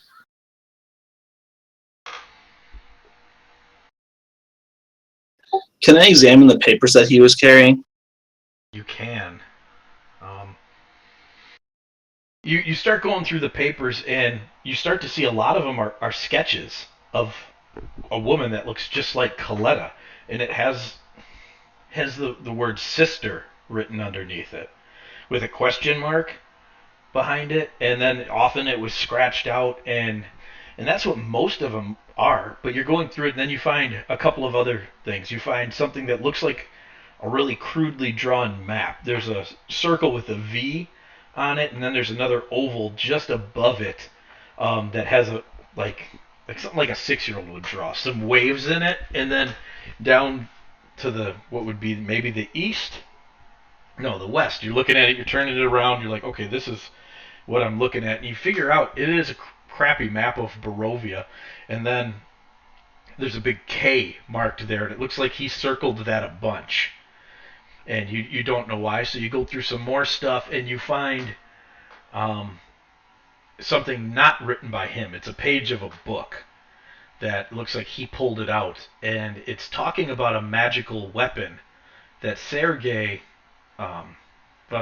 Vanzarovich brought to Barovia with him, Strahd's brother, and it's called the Sunblade. And apparently it's a magical weapon that the more the user of it wields it, the more powerful it becomes. And it was an extraordinarily strong weapon against the unliving. Excellent. I'm going to walk out of the house now like nothing happened. All right. So Raven comes strolling out of this house looking blue. Very blue. I'm running up to the house because that's where I would have gone after the fight, and I just like stand in disbelief, and I'm like, Raven, is that you? Howdy. What was it? Where? How? Where? How? I woke up in Ractabio's carnival. I don't know how. And then, yeah, I just kind of followed them around. I didn't want to let Izek know I was alive again. And you guys were trapped, but they said that you were okay and that you were going to be released. So I didn't think I needed to save you again. Although one of you would have been very unhappy if I tried because they just want to be locked up all the time. What is even happening? We're just chatting with Raven. He just came outside of the house like nothing's wrong, except he's a totally different color, and I'm just like, is that you? Right. Is it you? Is it you? Oh, gosh. You lost your inspiration. I'm taking it away. You can't get it. No. Terrible. Izek's dead, but yes, I am me. Wait, Izek's dead? What? Who killed him? I did, obviously. I know you did. Who really killed him? Was that loud? Was that loud sound? Bolt of thunder, you? Yes. You know, 2/3 of the time I'm going to fail every spell, but the other third of the time it usually has a very powerful effect. So you're like 2/3 worthless? Just about as much as you are. During this whole event, I just go over and give her a hug. Aw, hug. Raven, you're blue. What does this mean? It means nothing. I have a question. Is this a good time for a conversation, or is there like mass panic in this? There's a lot of mass panic going on. There's people. Meanwhile, the group gets back together and start talking in the corner. So, I mean, the guards are kind of dismissing people. Victor's corralling people. They're checking on a lot of the people who've collapsed. Some of the people who originally collapsed during Zrin Halah's attack, they're all wearing black robes underneath their regular clothes that have some sort of demonic symbol on them. And the guards and Victor assumed that these were all people in Lady Voctor's cult that she was running, because they were all people that allied themselves with the elder children when they came out, and you got a feeling like, yeah, that's probably what was happening there. The carnival is kind of pulling itself back together. Silence is okay. They got him back up, and everybody else is okay. Danik's still grumbling about how he got tossed across the battlefield. Calder gives him crap about not being able to get back fast enough. Um, it's pretty normal out there as far as what you'd expect after all this goes. We should probably approach the carnival and peasants? Victor. Are the peasants still wandering around? Like, are they still here? Most of them have taken off for their homes. There were some that just took cover and hid nearby, but I mean they're still on the map, but most of them are gone. Okay. So even though they're on the map, they're not actually there. Yeah, we can take them off of there. Okay. So we stop worrying about them.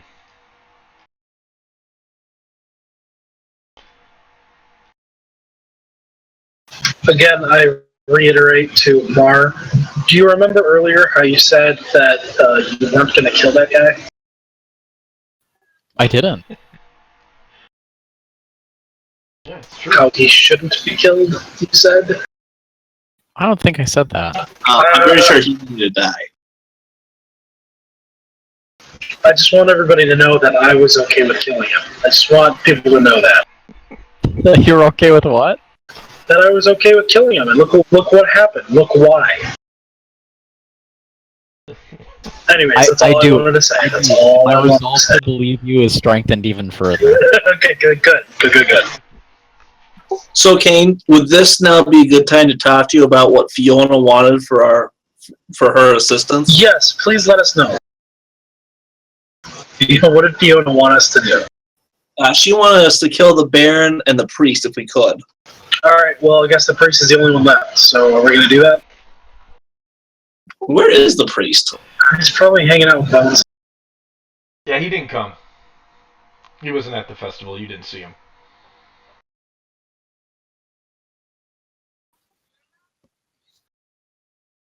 Do we have any idea that the Bones are brought back? No, you have no idea. Okay. What happened to Bones? Yeah, did you get him, Raven? Yeah, I think Calder took him. Yeah, what? Somebody talking about me? What's going on? Hey. Did you guys find Bones? Yeah, you know the bones that your friend we fought all those vampires for? Those bones? Yeah, those ones. Yeah, I threw them out. Threw them out? No, I'm just kidding. Good job. Took them to the church. Don't worry about it. Okay, alright, cool. Alright, so that's all set. Alright.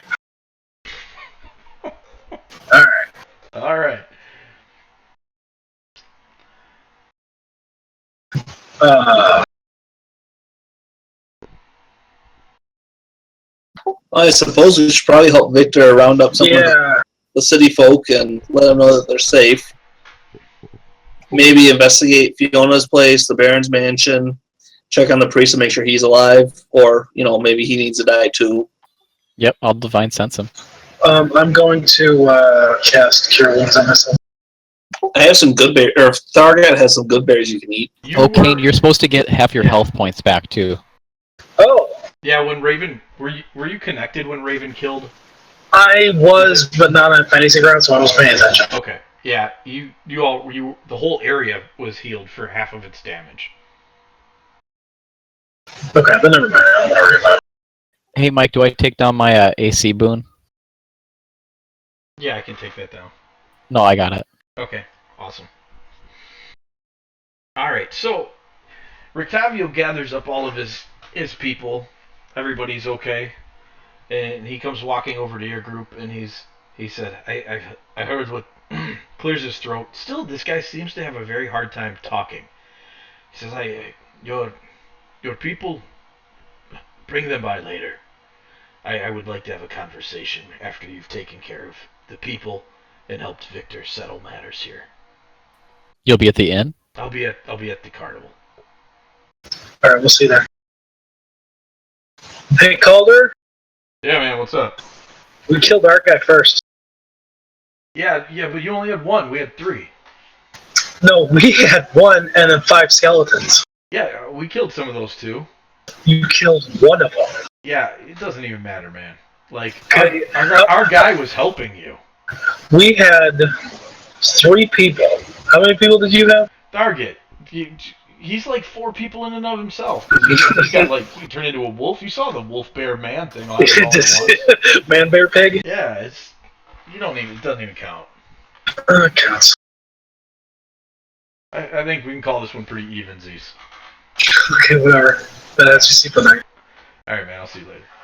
Goodbye. Were we just on the phone? Okay, bye. Yeah.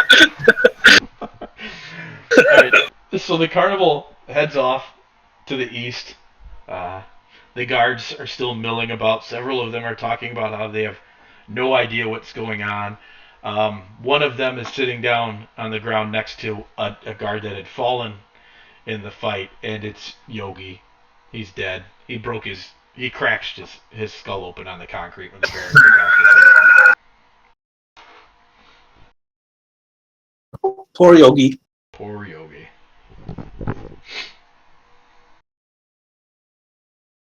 All right. So, I want to go up to Victor and talk to him. That is not what I expected to happen at all. What was that thing that my father became? This is some of what we've encountered. He became Syriac the Howling, or the Houndmaster.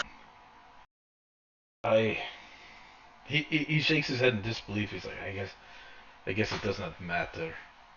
If he was whatever he was at the end, he was still a terrible human being. Oh my gosh, there's a child upstairs in my house. And he runs off for the house. Oh, yeah. So you can follow him if you want, or you can... Yeah, let's go follow him. Yeah, I would like to go follow him, and on the way, I would like to discuss with my party how I had 5 copies of guidance in my cantrips because I kept trying to add it, and it wasn't showing up. All right. I applaud your spell ability. Yes. Let me see here. You never know when guidance come in handy for you. I mean, yeah, let's recast it on everybody all at once. All right, so you follow Victor into the house, and you get a better view of the house. You go past the hallway that Raven was in. You go past Izik's room. It smells like fire, and there's like this giant splatter of blood coming out of that door into the hallway, and Izik goes into what appears to have been his father's bedroom. Not Izik, sorry. Victor. Izik is exploded forever. And as you're going past it, you pass another room where you're looking through the door. You see a bathroom. You see stairs going down. The room right between the master bedroom and the bathroom is... It looks like maybe his mother's dressing room. Like maybe her personal parlor. And sure enough, she's in there and she's cowering. She's in the corner and she's crying. And Victor pokes his head in and he says, "Mother, it will be okay. Just stay here. I will be back. I have to get the boy." So he goes into their bedroom, grabs a ring of keys off the dresser, goes back out, and goes back down the hallway past Izik's room. He looks in there. Are we with him? Yeah, you're following him around. Did you say that blood was coming out of the door? Yeah, out of Izik's room? Yeah, that's what we see. Yeah, the door's open. It looks like there's scorch marks all around the hallway, and there's this big red blotch of blood. You look in the door, and there's headless Izik, and pieces of his skin are peeled off and exploded off, and it's just a disaster. And you see all the dolls, too, and you're like, what? I look over at Raven, and I say, "What did you do to him?" I'm going to grab the door and close it behind me and tell him that you don't need to worry about that. You're really screwed up, you know that? Coming from you, I'm not too worried about it. So, Victor goes down to the end of the hallway, unlocks a door, and there's a badly beaten kid in there wearing nothing but a loincloth. He's shackled to the wall by his wrists. There's blood trickling down his arms. Looks like he's been whipped a few times. His face is all bruised. Victor unlocks him and helps him to his feet. And he I'll cure him. Okay. You put some healing on him, and he starts to look better. Healing! Healing! He starts to look better immediately. That's epic. And he's, thank you, Victor. And Victor says, Odo, I'm so sorry. Yes, let's get you back to your mother. And he says, thank you. And so Victor goes back out in the hallway, calls for his servants. A guy comes running out from the stairs you saw at the other end of the hallway, and he's like, yes, Victor. He's like, take Odo back to his mother. And the guy nods and helps the kid off, and they go down the stairs. And so you're standing in this hallway, scorched, bloodied, and with Victor. So what do we do now? I'm going to look at Victor and tell him that I just apologize and tell him that I misjudged his character initially. He says, you didn't misjudge it by much. I wanted my father dead, and I was hoping somebody would murder him. But you did misjudge me on my intentions for my people. And so I accept your apology. What are you going to do now? I would like to check on my mother. But if you're talking in the long run, suppose I bury the dead. There's dozens of them out there. And then we move forward. We want to help in a few other places around town first, and I want to help you. Can we come back here later and talk? Yes, of course. Okay, then we'll meet back up with you. Thank you very much. And so I shake his hand and leave. Is there anything else you'd like to do in the house at the moment? Not at the moment. All right. Hey! You know where Timmy is? Yeah, I was going to ask that at the start of battle, but I wasn't sure if something came up where he wasn't around. You guys don't know where Timmy is. The last Raven saw of Timmy was in Heinrich's house. Should we go to Heinrich's house? Wait, you mean he got left there? Hey, Raven, where's Timmy? Well, I picked him up, and then we did the whole vampire thing, and I don't know where he went after that. I was kind of occupied with other issues. Well, I wasn't going to use it for this. I mean, I kind of was, but not for something as straightforward and simple as this. But can I use sending to contact Timmy?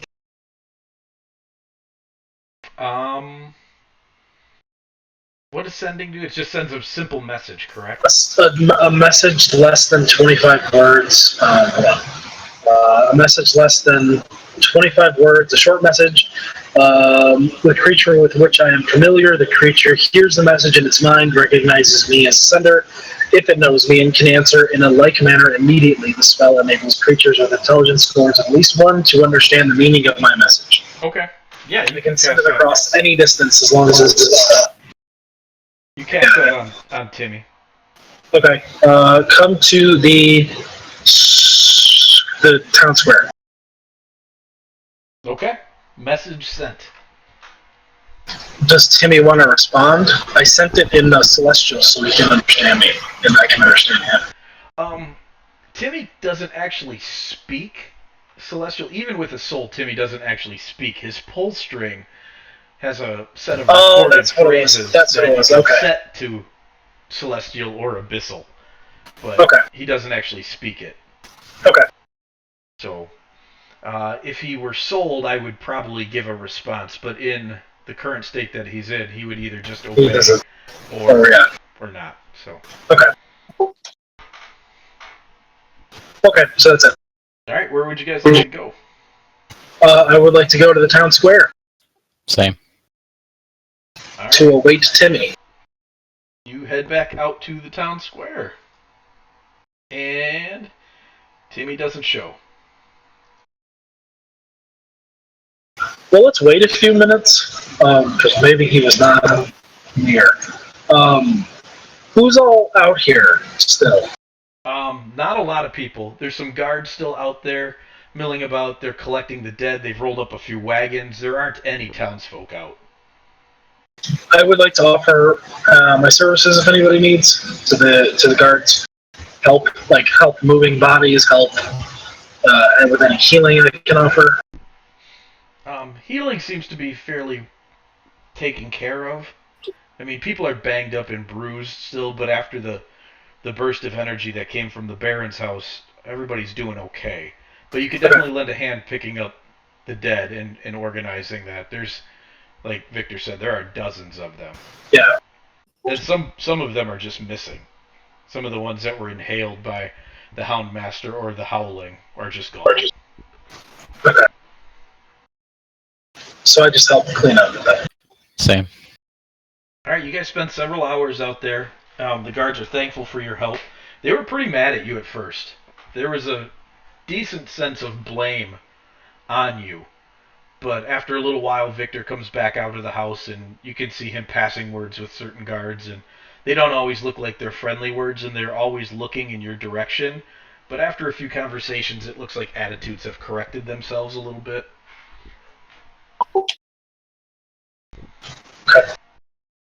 Yeah, so town square gets put back to normal for the most part.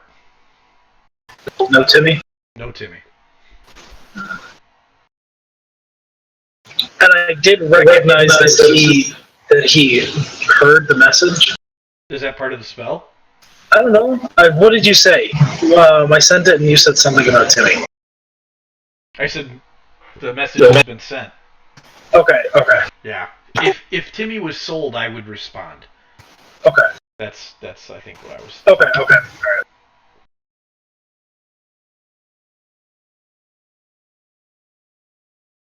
So you guys are at the point now. It's getting close to evening. The town square's fairly well cleared up.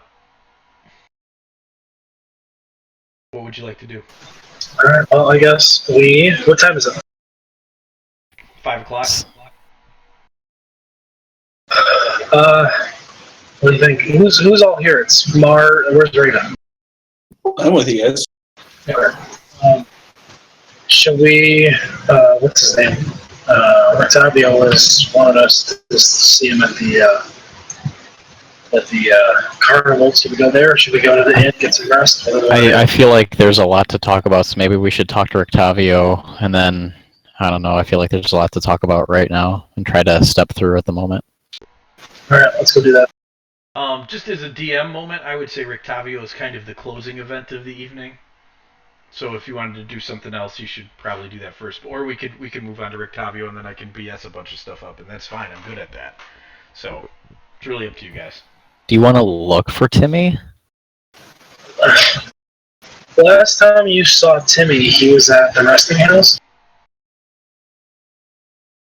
Yes. Right. Well, that's right next to the carnival. Do we want to go and check that out? You didn't leave with Timmy though? I didn't, no. Holy cow, he might totally still just be chilling in there. Yeah, Okay, let's go. But if he was just hanging out there, why didn't he come back? Well, he would have had to be commanded. Maybe someone took him. He might be he's still soulless though. He's not fixed. But he'd still listen to us. Yeah, I mean, he recognizes us as its masters, right? Yeah, we've commanded him on the battlefield before, so he should have came. I think if Raven thinks that that's where he was last, we should at least go check it out and see if he's. All right, let's go. There. Let's go there. Check it. Just see what's there. Raven, lead the way. We haven't been there yet. Okay, We'll take her out there. All right. While you guys are headed out there, you start to pass the gallows, and there's two men standing over by the gallows, and they're looking around, and they're looking at Raven, and they start to approach you, and you guys recognize them as the Voctor brothers, Lady Fiona's sons. I stand in front of Raven. I draw my sword. They're like, oh, no trouble. We're not here to cause any trouble. I wave at them. Just state your business, then. Well, we just wanted to see if it was alive. It? Can you see it? Yes. And I look at it? Well, we've never properly been introduced, and we've never seen anything like it. It's time for us to go. And they turn around and they run off. Say it one more time.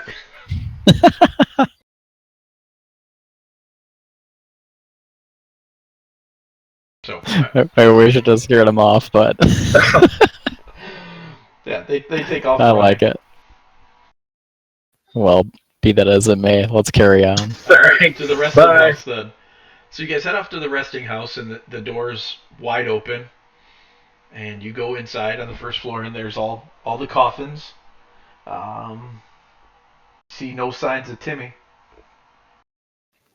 We see the upstairs. Go upstairs. Well, you and Mar and Kainne have never been here. Yeah, so Raven made its way. Can we look around to see if we see any tracks of his? Of Timmy's? Yes. The bottom floor is pretty well swept and clean. It would be really hard for any of you guys to pick up tracks. Unless you're magically doing it. I am proficient in tracking. In survival? I am. Sure. You can make a roll. You can roll at advantage, because I can do that as well. Oh. Seriously, I gotta make crap up. What the heck? All right, you do see that Timmy was in this room, that he'd passed through here, but you also see that at some point very recently there's tons of fresh boot scuff marks, like from the guards, and it looks like there was a very serious altercation in this room not too terribly long ago. Raven, is this familiar at all? Yeah, somewhat, yes. As you identify things. You also find a few drops of blood. Whose blood is this? That would probably be from a nose. Seriously, Raven, what happened here? Like, I feel like you're holding information. What's the deal? This is where I got arrested. What? You got arrested? It's a long story. We're looking for Timmy. Let's keep looking for Timmy. Oh my gosh. Okay, we'll talk later. We can go look upstairs. Lead the way. We'll go upstairs and take a look, Mike. All right, you head upstairs, and you give the upstairs a thorough go over. Give me some perception checks. You can roll with advantage too. Each one of us? Sure. Oh. Okay. Is the old man up there? Heinrich is not up here either. For the most part, you don't see a whole lot that really tips you off. But in Heinrich's bedroom, Kainne, there's clothes strewn about, and Raven, you notice that a lot of the dried meat that was in the kitchen before that you and Calder and Orienda laughed about eating is gone. It looks perhaps like Heinrich packed quickly and left.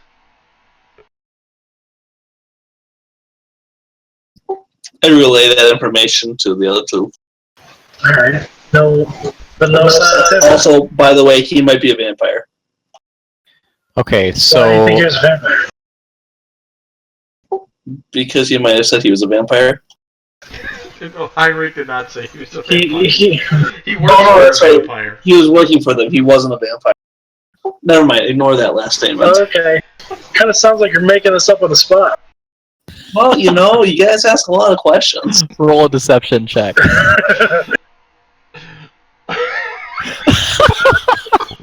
Alright, he's a vampire. Alright.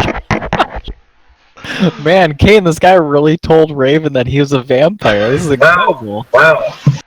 He was the most vampire whoever said he might have not been a vampire. I am thoroughly impressed by this story. I'm man. eating it up. Wow, vampires. Wow. They're everywhere. Timmy. Hey, so do you think this guy took Timmy with him then? Is that what you think? Well, that's a possibility. The other thought is we could go back and look at the shop and see if Timmy ended up back over there. Well, who arrested you? Isaac. Was it just him, or were there other guards? 10 guards. Did they do anything with Timmy? I didn't see anything. Who did you get to come with you here anyway? A couple of carnies. Pretty sure they don't like that term, but that's fine. Should we ask them? Well, they were pretty busy too after the fact. Although he might be back at the shop because we still owe them a couple gold pieces. I guess we could check All right, there. well, let's go back to the shop then. Hey, as we're walking back there, Kane, how serious are you about what's his name? The church? Lucian? Yeah, how serious are you about, and what are your feelings on him? Like, do you really feel like he's someone we need to pursue? No, Do you just not like him? not unless he gives me. I'm defensive with him. Okay. The jury is still out, but because I don't know how these bones got taken out, and it just seems awfully coincidental that they were out on the day that you needed to sleep. I agree. Okay, let's go back to the shop first, I suppose. What shop? Where's Blinsky's? Toy Maker. Oh, we're going to Blinsky's. Got it. Alright, so you cruise back across town. It's dark now, but Vallaki is safe at night for the most part. The fog is quite a bit thicker. The rain has let up, thankfully, but it's still damp. The streets are wet. They're muddy. Blinsky is... You walk up to the door, and he's just locking it up for the evening. And when he sees you, he gets an excited look on his face, and he waves, and then locks the door. Oh. Hey, hold on. Is our little friend in there? Do you have business to do with Blinsky? Well, yeah, we owe you some money, but we also wanted to... Yes, you owe money. Yeah. He opens up the door. Come in, give me money. Remind me how much it was. That's a good question. 20 gold. 20 gold. Thank you for somebody to remember that. I'm fresh out of cash. I have 20 gold exactly, so I'll just go to No, I've got it. I've got more than 20 gold, so I'll catch this. Okay, also you guys, you still have that pouch of 90 gold that showed up in your bedroom the one night. Yeah, You we just were didn't going to split give that up it at all. to Bildrath when his place burned down. You never got a chance to before it all burned down, but... That's All trouble. right. Okay, well, I don't have that, but I'll take out of what I have to pay Blinsky. Yeah, I mean, we'll figure it out later, but we'll just give him the money and just split it up. This is very good. He takes gold coin, and even narrators speak like Valinsky. It takes bite out of it. He says, "It's good gold. Thank you." Now, Can I have our deed back? oh yes, the deed for the house that you said was not a house, but was land that was house. Yes. Yeah, that one. Good land. Yes. What did you tell him? He told We'll me, talk about this later. He told me there was No, house, we told but him the that. house was not house, but he's now no house with house. Yeah, we told him that because Raven was outside, remember? No. No, this was the deal you used to get Timmy without paying the full 40 gold. Yes, our Oh, character. is that? Okay, Yes. whoops. Okay, so you guys leave now. Goodbye. Thank Hey, you, gold. did you happen Hold to on. see him around here? See who? The little Timmy guy. The guy you worked on. Little what's his name? Oh, you mean Little Clockwork Man? Yeah, little Yeah. clockwork man. No, I've never seen him before. All day today, tomorrow. Bye. And he goes to shove you out the door. All right, so yeah. Holy cow. Can I do an insight check on him? Can you sense motive him? Advantage. Oh, he's lying. He's sweating. He's nervous. He's not telling you the truth. Okay, I stick my foot in the door as he's shutting it and push him, like forcefully push him. Where's little clockwork man? Hey, do not do. Why you get foot in Blinsky's door? Answer the question. Where is little clockwork man? I start talking to Mar. So, do you really want to know what happened to Isaac when I fought him one-on-one? Oh my gosh, absolutely. But do you think now's the time? Well, I feel that you might have been affected by how much blood and splattering there was from when his head exploded. Oh, his head. That's kind of not as unsettling as one might think, because Isaac's head is gone. That makes me rather happy, but I like my head. It's a nice head. I agree that you should probably keep your head. Yes. But we're very interested in finding our little clockwork man. Yes. Blinsky, if you have information, you need to tell us. Well, here is the deal. Let me. Heinrich comes to shop with Clockwork Man and says that he found him in his shop after the dragon lady was taken away and hung by Isaac. And so Clockwork Man no longer has owner since Dragon Lady bought Clockwork Man from Blinsky when it was you two who sold. It's complicated. But Well, I'm sure you were looking out for the Clockwork Man. I mean, like you said, I was arrested. No. Blinsky's looking out for Blinsky. But yes. Anyway, I now own Clockwork Man. I bought him from Heinrich for 100 gold pieces. Okay, here's what we're gonna do. We're gonna forget all this happened. You are just going to be out 100 gold, and we're gonna get the Clockwork Man back. Look, Where is he? I get where you're coming from, where this bus is driving from, but Out of character, I love how Blinsky is Gru.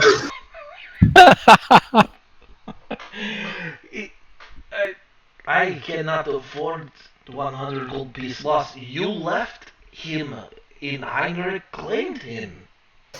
No. He, what's his name? Clockwork Man is a 3-part ownership between the three of us. So Heinrich never owned him. He stole him. Hey, Blinsky, so I roll my persuasion. Blinsky, you know that we came here with him. Yes. You know this. And Blinsky also knows that you left him all by his sad clockwork self in Heinrich's shop where Heinrich found him. And that one of 3-part owner is supposed to be dead. I saw hanged. And yet, here she is, so clearly you didn't see what you thought you saw. Or maybe is really freaking creepy. You know what? It might be really freaking creepy, like a lot of other stuff that's happened tonight. And 2 of those 3 owners are still here among you, Blinsky. Okay, so here's the thing. Let's look over at Raven. Raven, the one who died, who's dead. Remember, you saw her hang, and yet here she is. So that means one of 2 things: either she didn't really die, or 2, she's a lich, and you don't want to piss off a lich. Nope. No, I don't. How about 33 gold, since 1/3 part of ownership was dead. Or not dead, or maybe undead, but I don't make contract with undead, so... Guys, if I lose 100 gold pieces, I lose my everything. Let's give him the 33 gold. Holy cow. He makes a sad face, and the monkey on his shoulder looks at you and makes a sad face. If we find Hendrik, we can get you the money back, too. Oh, wait. So Blinsky is now bounty hunter. Or maybe bounty commissioner. Yeah, All right, I'll level with Blinsky and give him the 3 gold. Alright. How much gold did you have? 62. Why did you have 62 and I only had 20? I don't know. Look, this is just what's in there. Just go with it, right? Okay, I must be from a rich background. Alright. At least I can keep shop open 1 more month now. I roll my eyes so hard. He rolls his eyes. I roll eyes hard too. Right over the moon. Then he goes back behind the counter and he picks up Timmy. And he switches it to Abyssal. And he pulls the cord and gives it back to you. I switch it back to what is it? Celestial. But do you know how to do that? Yeah, he showed everybody. Oh, okay. He showed you two anyways. I was there. He was there for it. Alright, let's go. Thanks, Blinsky. We'll talk to you later. Yeah, thanks for shopping at Blinsky's.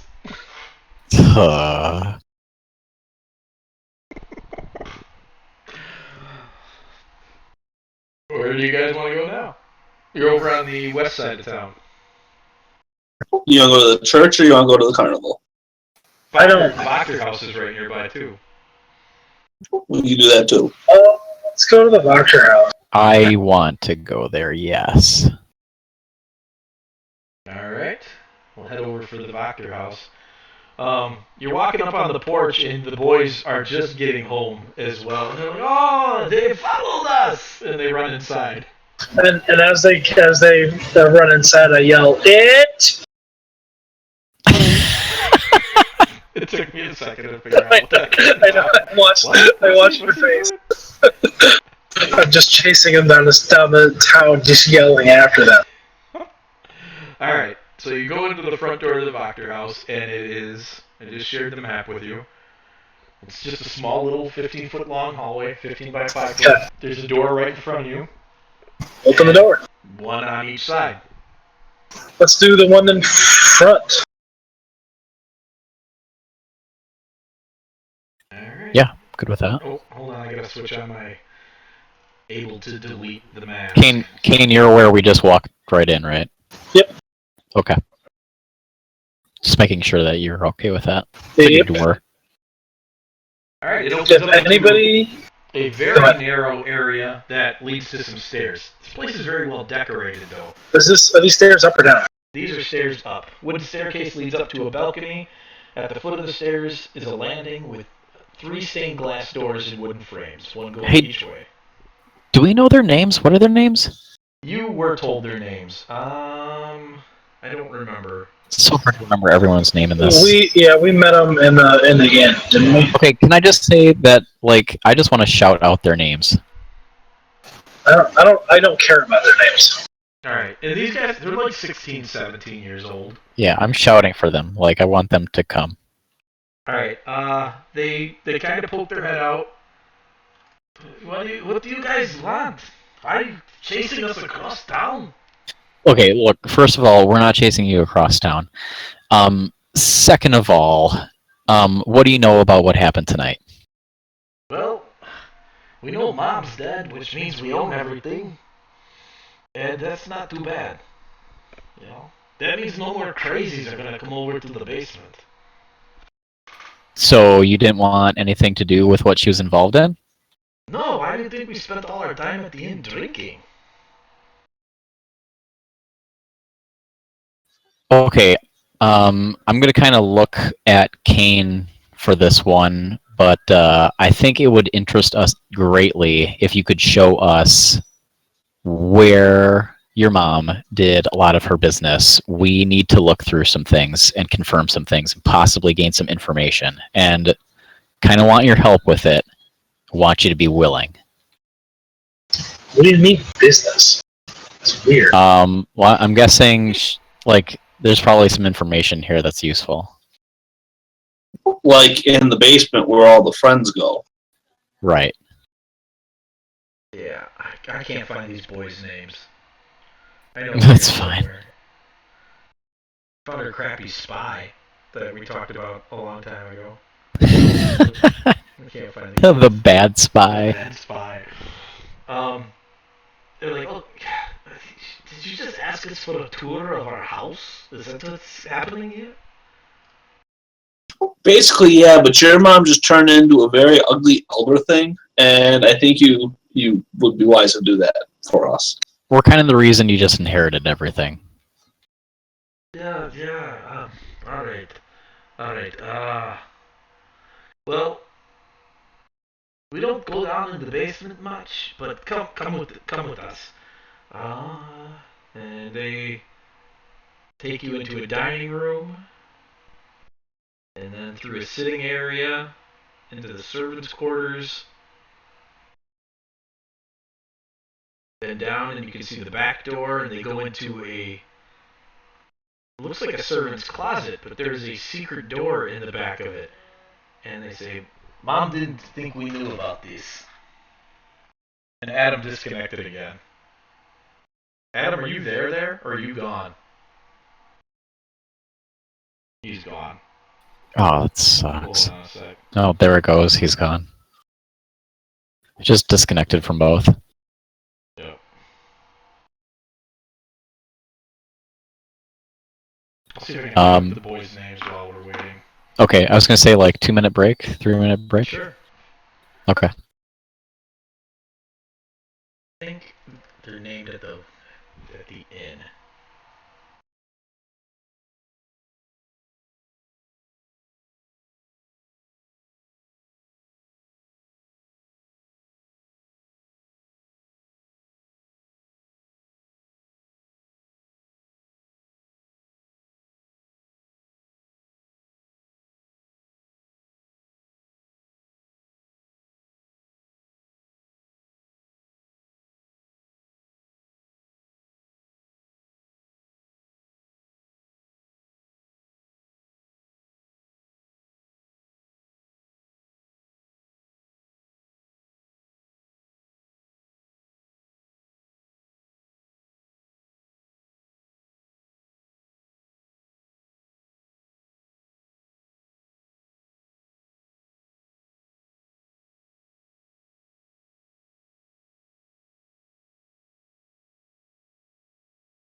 It's Carl and Nikolai.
Hello.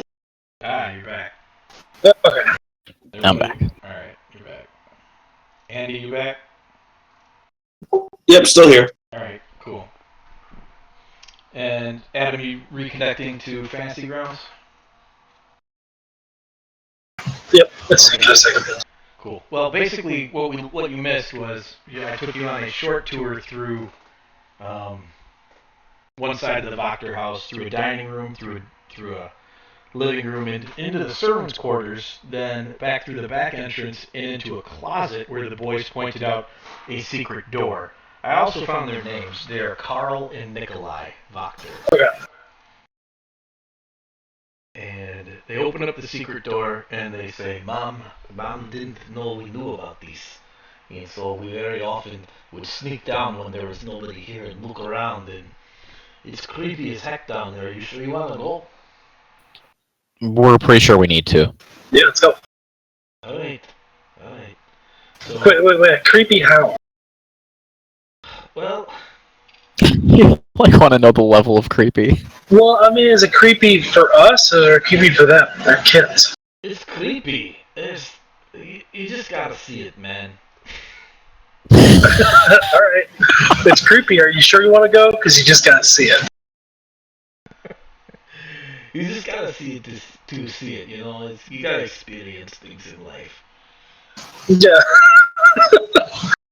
You kids are good. Right. Hey, Adam, I think you need to mute your sound on the video call. Oh, yeah, thanks. There you go, better. So you go Much down the better. stairs, and iron sconces cling to the walls here as it cuts its way through. It wraps itself around and opens up into this cellar. And this large root cellar has a dirt floor with two ascending flights of stairs. One goes up on the opposite side of the room from where you came down, and it looks like it leads to an outside door. You can see a lot of light coming through around the cracks. Actually, you can't because it's night outside. So the Wachter boys point to it like, that goes through the back entrance. And there's tracks in the earth that lead from one stair to the other, but there's a thicker trail that goes from both staircases to a bare west wall. 4 neatly made cots are set in a row against the south wall. And you're like, isn't this creepy here? Like, look at all these footprints and these people, like, they come to my house and they sleep down here. And it's just creepy. They sleep down here? Well, what else do you do in the beds? I mean, I hope they're not doing other things down here. Creeps. It's not one of those cults. We didn't participate. Can I see if there's anything going on with that west wall where the footprints are? Yeah, you examine it, and it's a fairly obvious secret door. I'm gonna open it up. Yeah, Raven does some investigation on it, finds a switch. You open it up, and the boys look inside this room, and they're like, "Oh, it's super creepy!"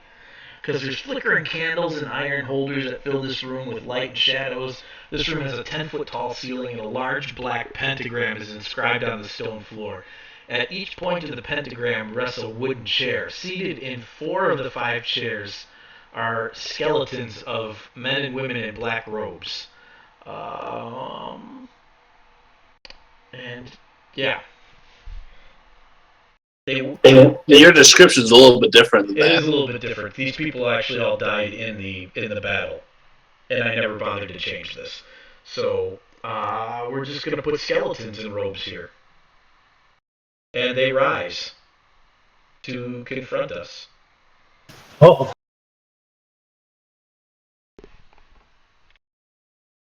What's the map on this? It is the Wachter house. Might have to reshare it.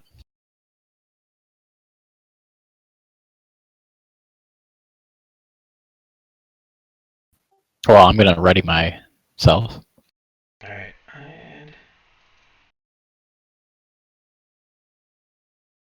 what is that? That is a big radius. Andy's playing with stuff again. Who knows? Everything is gonna die. This whole house is gonna go up in flames, probably. Did you finally learn how to cast Fireball? It's not Fireball. It's a Shadow Blade. It's gonna raise an army of drudges. No. Like No. 100. Alright. There is also in this room an imp. And and Andy, you guys recognize this imp as the one that was under the bed. And it starts screaming for you guys to hold on. Hold on, don't fry me yet. Yeah. Why not? Well, don't fry me at all. Why? Give me a good reason. Well, I just want to get out of here. Is that a good enough reason? I mean, it is. No. I mean, it's a good enough reason. Look, guys. That crazy woman had me in her service. She formed some kind of crazy cult, and things aren't real good down in the nines, but it's better than here. She'd sit around for hours with these things behind me, and well, they used to be people until not too terribly long ago. I don't know what happened. It must have happened when you killed her, but they'd read from these just awful books about black magic, but it's not the kind of black magic that really works. It's the kind that they sell junior. Oh my gosh! I just hit him in the face. I just hit him. Oh. Okay, make an attack roll. Like I was trying real hard. You're just like, I'm not listening to this anymore. When you started talking about how the books were junior higher books, you were all done. Yeah, I was like, oh god. Yeah, roll some damage. That definitely hits Majesto.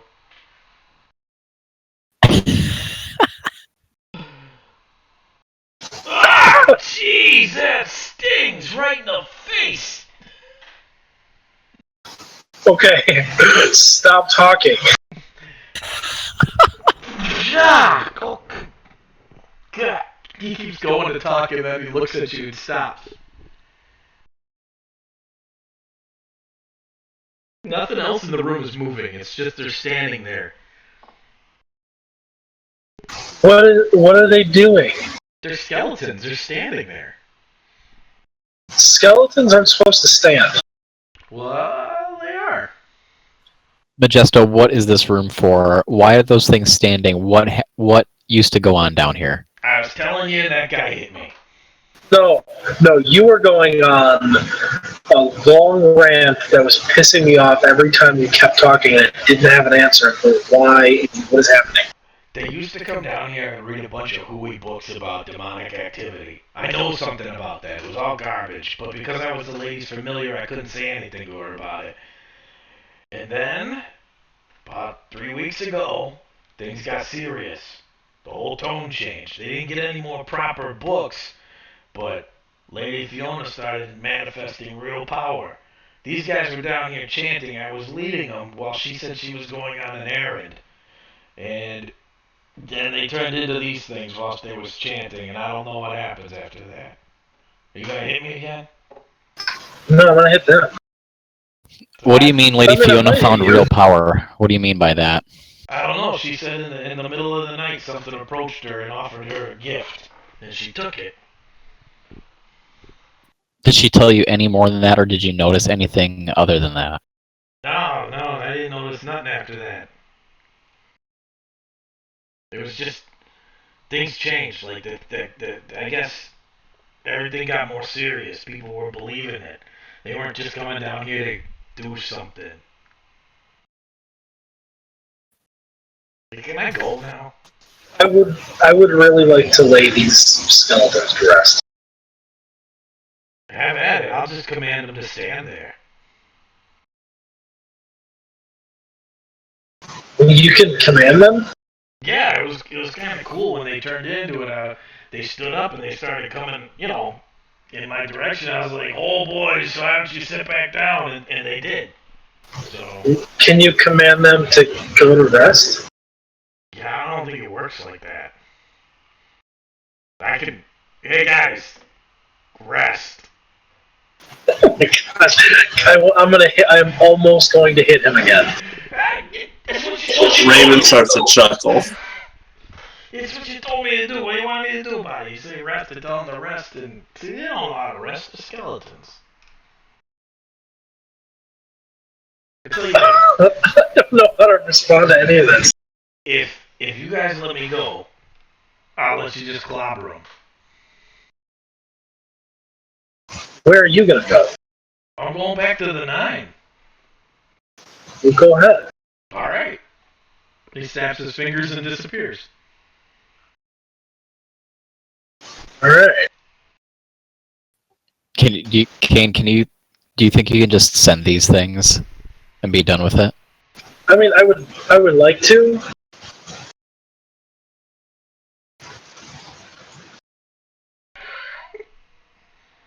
Oh dear. I didn't mean to do that. Yeah, But please don't stand there.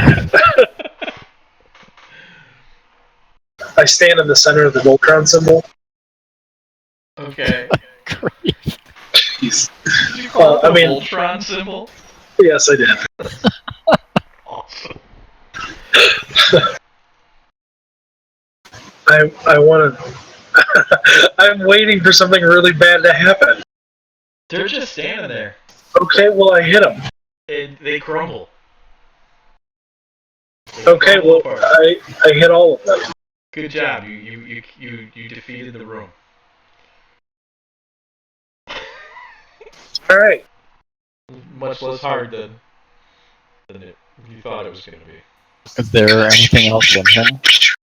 I should have shot the fireball. You can't even do fireball. Let's see.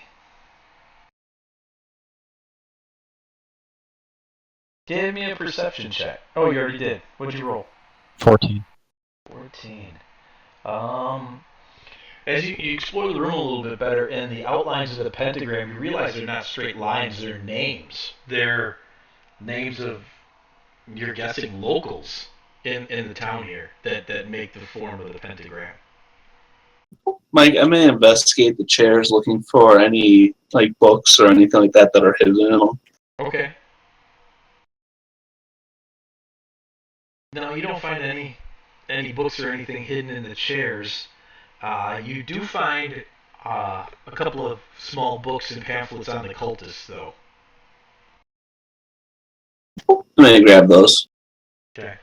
They're kind of the type of stuff from your arcane background that Majesto was talking about, where it just seems like gibberish and nonsense. It seems like the witchcraft games that little kids would play when they're pretending to cast spells on one another. It's not real stuff. Just burn it. Just burn it. Let's do it. All right. You pile all the stuff together. You light it up, and you hear from behind you, "Hey, kid, this is my house. Don't burn it down." And Nikolai and what's the other Carl are just watching. Oh, yeah, we're not. I mean, yeah, we're not trying to start a fire down here. We just want to get rid of this garbage. Yeah. Hey, where else? Like, show us your mom's room. Oh man, we've never been in Mom's room before. Well, you own the house now, so now you can, and we want you to show us. All right. Good. Before we go upstairs, is there anything in the beds? Nah, fleas. Gross. Well, Bed bugs. throw some of those in. Bugs, yeah, that's what I was gonna say. All right. They take you upstairs, and where is it? Oh, you pop this part of the map open. All right, you get to the top of the stairs, and there's a door right to your right, and the boys point out that that's their room. And then there's a double door right on the other edge of the side of the hallway, and they're like, "Okay, that's Mom's study." And then you're walking past the next door, and you hear a cat meowing really loud on the other side of that door. And then this far door. A small cat or a large cat? Make a perception check.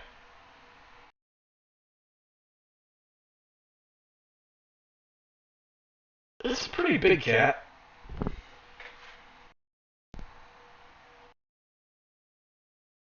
Okay. This door right by Kainne at the bottom of the hall there, that is the other brother's room, and then there's a closet there as well, and then the door right in front of Mar is Fiona's bedroom. And they say, we've never been in here. This is kind of exciting, but I'm kind of scared too. Mom was weird. So they open. Does she have any large cats? Yeah, she's got all kinds of cats. But that was my sister that you heard. She's crazy. Just leave the door closed. It's your sister. Is there someone laying in bed? Hey, don't laugh at Stella.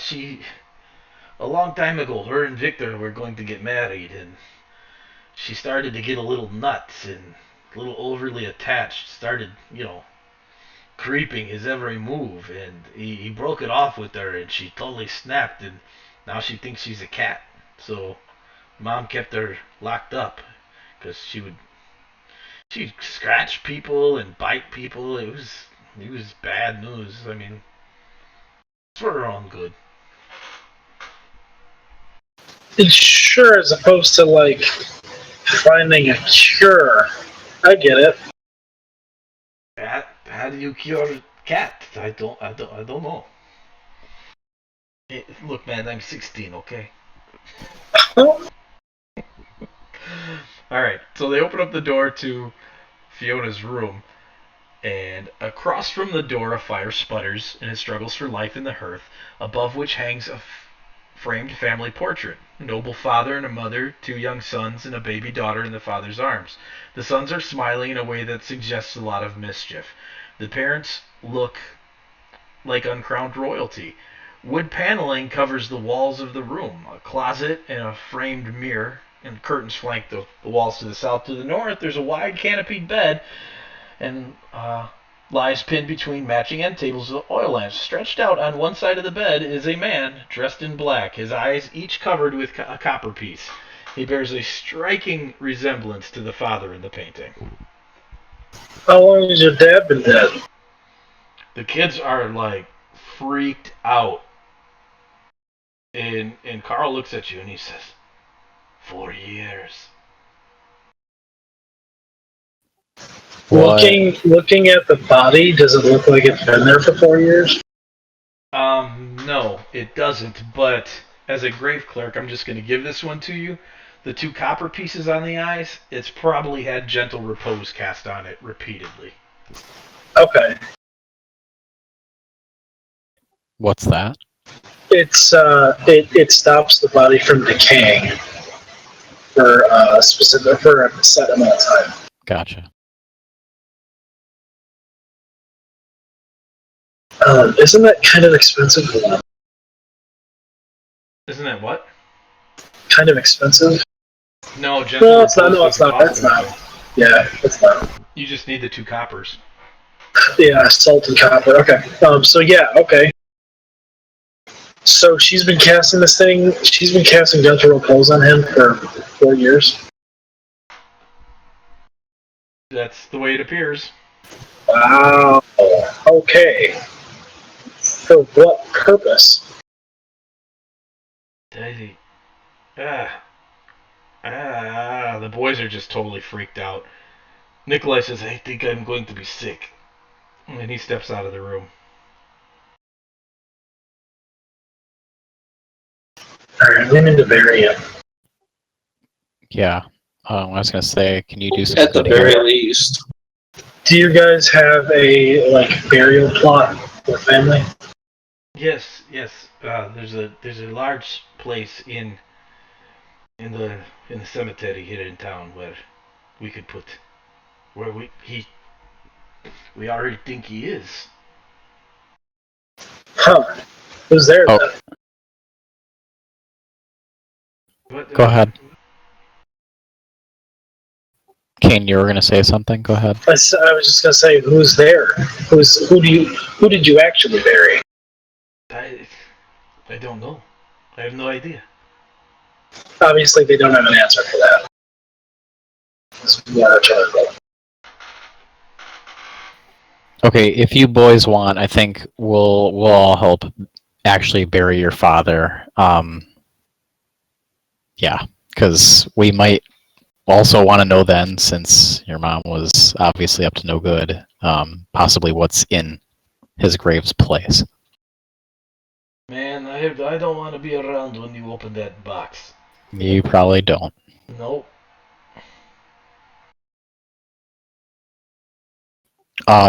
Is there anything else interesting in this room? Can we open up that closet?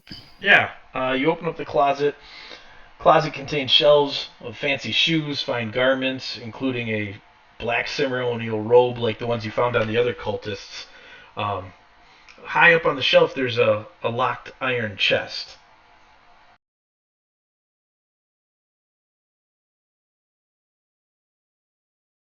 Can I investigate it to see if there's any traps? You can. Adam disconnected again. Oh crap! You're not there, are you? That's fine. You definitely find a poison needle trap. Can I attempt to disarm it? Yes, you can. You can't. You haven't managed to disarm it, but you don't set it off. Wait, can I take a look at it again to see if there's a better way of trying it? Hey, I'll just ask the boys. Like, do you know if your mom had a key anywhere around here, where she might hide a key, so that we can see what's in this chest? This might be important for our investigation, and might be important for you boys as well. I was thinking, and Carl says she likes to hide stuff under things. Adam says that he'll just catch up on the recap tomorrow. He's got to get to bed anyways. So we're playing without him last night. Okay. Yeah. Yeah. It is. We don't have a ton more left anyways. I don't think. Okay. So roll some investigation with advantage. I'll roll for Adam. Oh, I think yeah, Raven already rolled. Oh, yeah. But... Perfect.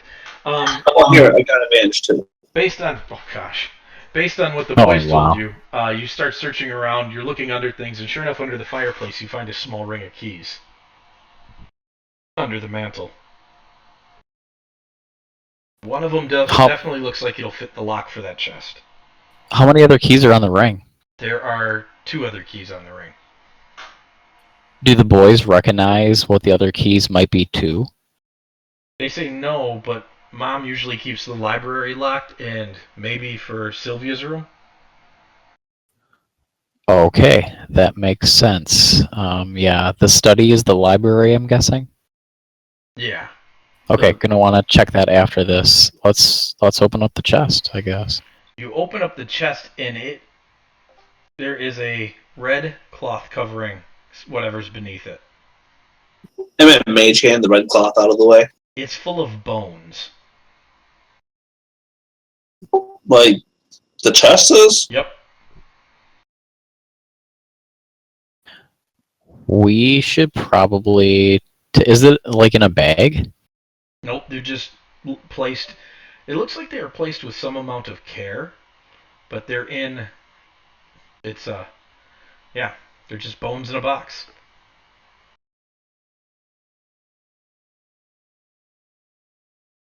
Oh, gosh. Can we do some investigation on the bones? They've been there a long time. Can we burn them? What was that, Andy? Can we burn them or bury them? He said burn them. You could do that. Either one with those.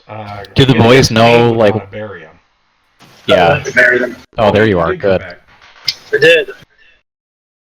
I'm assuming. I don't know what we're talking about, bones. Hey, can you mute your video? Yep. You found a box of bones in the closet. Okay, I would like to lay them to rest. However is appropriate. I'm not opposed to burning them as long as that's appropriate to what's happening. Like, I'm okay with cremation. Okay. So we'll take. I'll just test later as well. The boys don't know, like, why she would have bones here. No, they don't know. No. And there he goes again. Okay, good. What'd you say? Are you still there? I'm here, yeah. Oh, it says Adam connected. I read it backwards. Never mind. All right. So you want to check out the study too, or do you want to fart around in here a little bit longer? Yeah, I guess. No, there's no reason to stay around in here. Then I guess. Yes, we definitely want to go to study. All right. Oh, now my system's getting laggy. What's it doing? There it goes. Let's see, this room is crawling with cats. You open up the door and 3 of them run out. Bookshelves hug the walls, but most of the shelves are bare. Other furnishings include a desk, a chair, a table, a wine cabinet, and the boys are like, hey, Mom's got the wine. And the room has a very irregular shape, and none of its angles seem quite right, as though the shifting of the house has set the whole place on edge.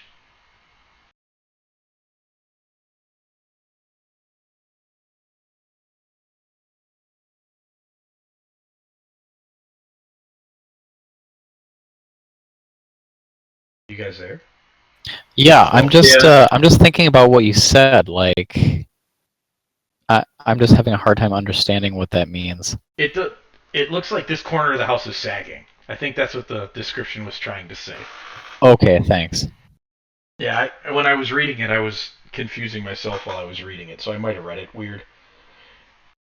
It says that the room has an irregular shape, and the shifting of the house has set the whole place on edge. So yeah, I'm guessing as it's settled, this place isn't quite right. There's a wine rack, Okay. a bunch of bookshelves, a desk. I'm going to investigate the desk.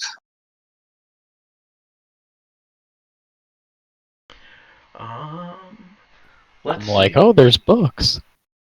Raven, you're digging through the desk, and you find a tome marked with the letter S on it, and it is very similar fashion as the S that you saw in the original letter Strahd sent to you. Strahd, yeah. I'm going to grab that. You may jam that open real quick. What is it? Or Just open it. I don't know. Just open it. I'll open it. I'll open it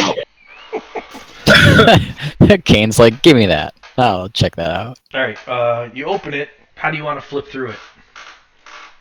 Carefully. With fingers. Right. I was asking more of, where do you want to look? Do you want to start at the beginning? Do you want to flip to the end? And I maintain and just kind of flip throughout the couple pages at a time. Okay. You start flipping through, and this is a journal. And you're looking at it, and the writing it's Strahd's handwriting. You've seen it enough to know now. And it's a journal of his life. The beginning is filled with things about his younger days back in his father's kingdom, to when he became the general and the commander of his father's army. It goes forward to the conquering of Barovia. As it goes forward, it starts to take on a darker tone. You can tell he's more battle worn. He's tired of all the killing, but he's out to conquer. His pride won't let him stop. It starts to talk about the places here in Barovia that he visits, that he visited. Um, and I can fill you in a little bit more on things if you want to look for something specific. But as you flip through, you get to the end, and it has current dates, or really close dates in it to what you guys have done. And you get to the last page, and you're watching writing showing up on it. And it's talking about how my allies in Vallaki have overcome a great challenge. Another 2 elder children have fallen before them. They are truly becoming people that I can rely on. Perhaps they will be the people who sets my country free. Perhaps they will put me to rest. And then it stops. Oh my gosh, this is huge, you guys. Yeah. Uh-huh.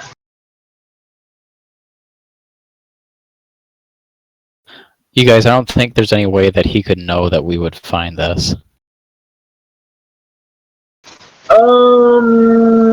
I wouldn't put it past him, but I don't necessarily believe this is part of his plan. I'm going to throw it in my backpack. Alright. Okay.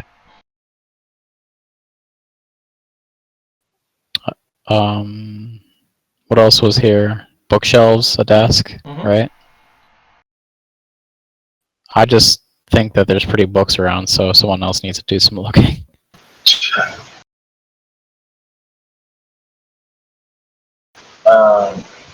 Is there anything else in the room that's of note? Are we still in the bedroom? No, you're in the No, library. we're in the study. There? Let's Yes. see.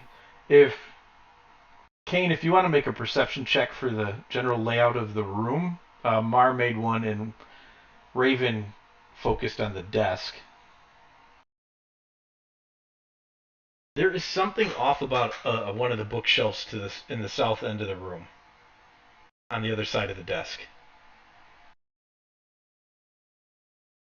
I would like to investigate.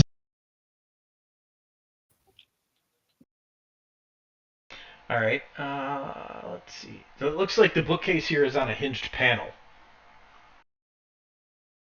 I would like to check for like any movement or any way to push on this or pull or slide or something.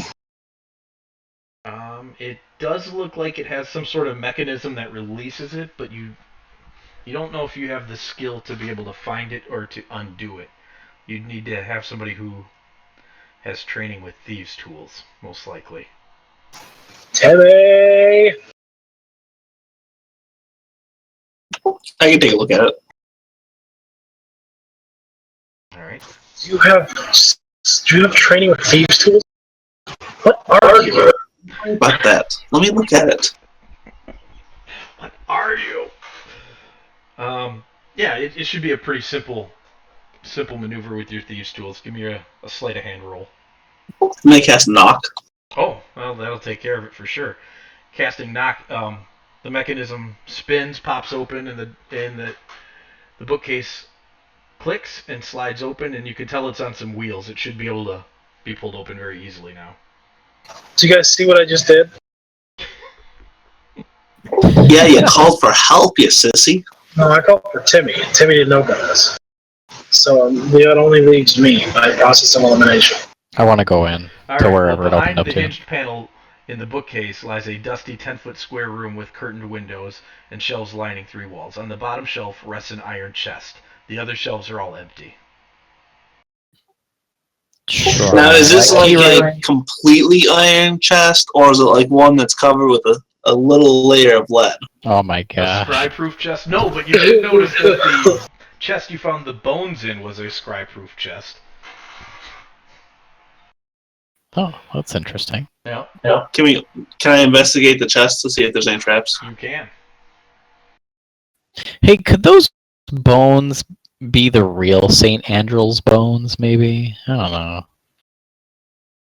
This chest that is also trapped. It's locked and trapped. It looks like it's got another needle trap on it. This one you don't have nearly as hard of a time with. You disarm it quite easily. Pop open the lock. Alright, and inside there's a silk bag, a leather bag, there's a wooden pipe, 5 rolled up scrolls, let's see, a leather case, a black leather book that the leather looks suspiciously skin-like, and a very old-looking letter. Can we read the letter? The letter, you open it up and it's a love letter from, who's it from? One Lord Vassal von Holtz to a Lovinia Wachter, thanking Lovinia for her hospitality, loyalty, and friendship over the years. Quite the steamy love letter. It's pretty steamy. Quite. There's a lot of thanking going on in there. That's the daughter? No, you've never heard this name before. Okay. Either of those names, I don't think. Can we Yeah. scoop up all the other stuff and throw them in the backpack and head out to the carnival? You can. You scoop all the other stuff up, you're heading out. The boys are in the hallway chasing the cats around, trying to get them back into the library. Carl's like, stupid cats, can't we just get rid of them? And Nikolai says, shut up, Sylvia likes them. Who's the oldest living heir? That would be Carl. Hey, Carl? Yes. What do you want to do with the cats? I want to get rid of them. Go for it. You're the man in the house. I'm in charge! And he pokes his finger in Nikolai's chest. He's like, alright, well, at least keep the white one. It's friendly. Okay. Also, what's the sister's name? Sylvia. Keep the one named Sylvia too. Oh, yes. Yes, that's funny. He laughs. A lot. A lot. Nikolai doesn't get it. Yeah, let's go. Are we gonna come back for this body? Like, we're not gonna do this now, right? We're not doing this now? Or are we doing this now? I don't know. I mean, it's getting late for me, so I'm starting to like not think straight.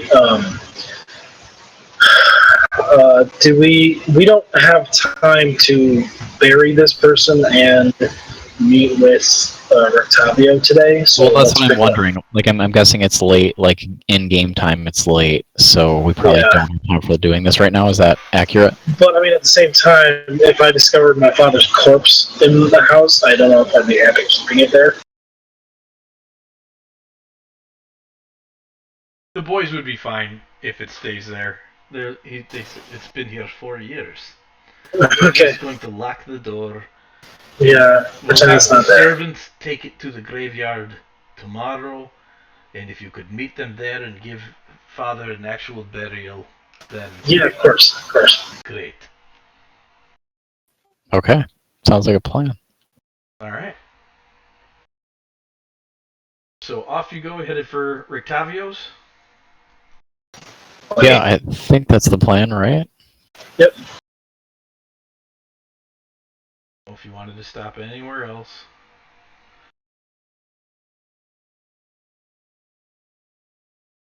I don't need to go anywhere. I mean, do we want to bring these bones to the chapel? That's what I was thinking. Probably a good job. Good thing. Let's bring the bones. You're not far away. Yeah, let's go bring the bones to the chapel. Okay. You head for St. Andrew's, and as you get closer to it, you realize that something has happened. There are piles of bones surrounding the church, but none of them on the church ground. It looks like somebody walked up to the edge of a certain radius from the center of the church and just started dumping old bodies, old skeletons and things all around the edge of the church. Like from a crypt inside the church? No, looks like this is all outside. But yeah, that's the style of bodies that you're looking at. They're old, that kind of old skeleton. Like they came up out of a crypt. Like, does it look like they walked to us? How uniform are the corpses laying there? Are they like? Is it like a pretty specific radius, or is it just like haphazardly? No, it looks like it's a pretty specific radius. That if, say, they were walking, they walked to a point and instantly crumbled when they got there. Yeah, so when did this happen? We don't know. Huh. Let's go inside and ask some questions. Alright, you head inside, and Lucian is up near the altar putting out several candles, and he sees you come in, and he says, Nobody comes at regular hours anymore, always late into the evening. What are you going to yell at me for today? Well, give it time, I'm not sure yet. Lucian, we don't want to yell at you. What's happened? Yes. It was quite the incident. You know I am no lover of the Baron's Fool Festival, so I decided to stay home, and from what many of the people who flooded here after attending the festival said, it's a good thing too. But while they were in here praying, many skeletons rose up from the cemetery down the road and came walking across town to the church. But luckily, St. Andrew's bones have rehollowed the ground, and they could not step onto the hallowed ground before crumbling. I hate to think what would have happened had your friend, the big one with all the tattoos, not returned those bones. Okay, well, we have some more bones for you.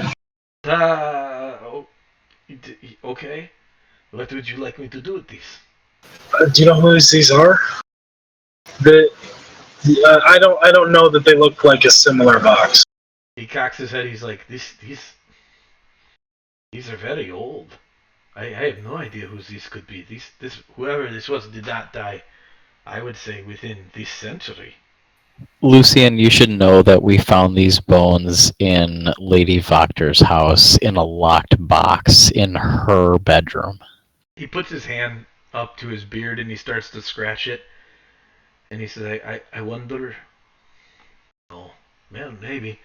These could be the bones of Leo Ditorovich. He was a relative of the Voctors, who, as the legend says, was one of the guards who killed Strahd after he murdered his brother, Sergi. The death that Strahd endured that turned him into the vampire. And when he came up as a vampire, he hunted down all of these guards. Well, they never found what happened to Leo. He was a Voctor. Perhaps he came home, and the Voctors were always loyal to Strahd. Perhaps they dealt with him. But why would they put him in a scry-proof box? Is it maybe because his bones could be hollowed now too, because he stood against Strahd? Well, I don't know, because the house wasn't hollowed.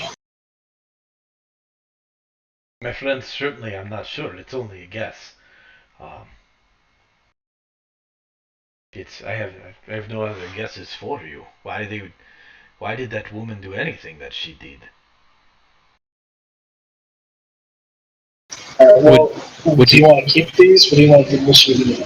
I can inter them down in the crypts, yes. Yeah, I think we'd prefer that. Keep them in this box and seal it as well. You said it is scry-proof? Oh, look at Raven. Yes? Yes. Yes. It is covered with a thin sheet of lead. It is. How heavy is it? It's, it's lead. It's not a lead box. Here we go again. And so Someone had to say it. Is there anything else? It has been a trying day. No, we're sure you've been through a lot. We've been through a lot today too, so we're sure you know, so. Yes. I wish you well, my friends. Thanks. And he takes the box and disappears down into the crypts. Time to go to Rictavio's. Yep, I agree. Alright. So you head off to the carnival, and it's definitely getting late now. You get to the carnival. You don't even see many people about. The only one about is Orienda, who, as she walks past you, she puts her hand on Raven's shoulder, gives it a squeeze, and then she continues off to her wagon. Rictavio's is the large wagon in the center of the carnival. So you go up to it, you knock on the door, and he comes to the door and he says, I didn't know if you were coming. Come in. And he motions for you to sit down. And you sit down and he says, well, I suppose we are due for a proper introduction. And he puts his hands on the side of his head and he lifts off a hat.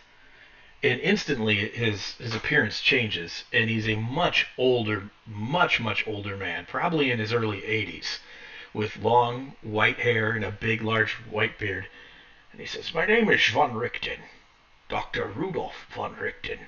I'm a scientist, a physician, historian, scholar of the arcane, an explorer, and I am the most successful slayer of things that go bump in the night that has ever lived. Which also makes me the most hated and hunted man in all the mists. And that's where I'll leave you.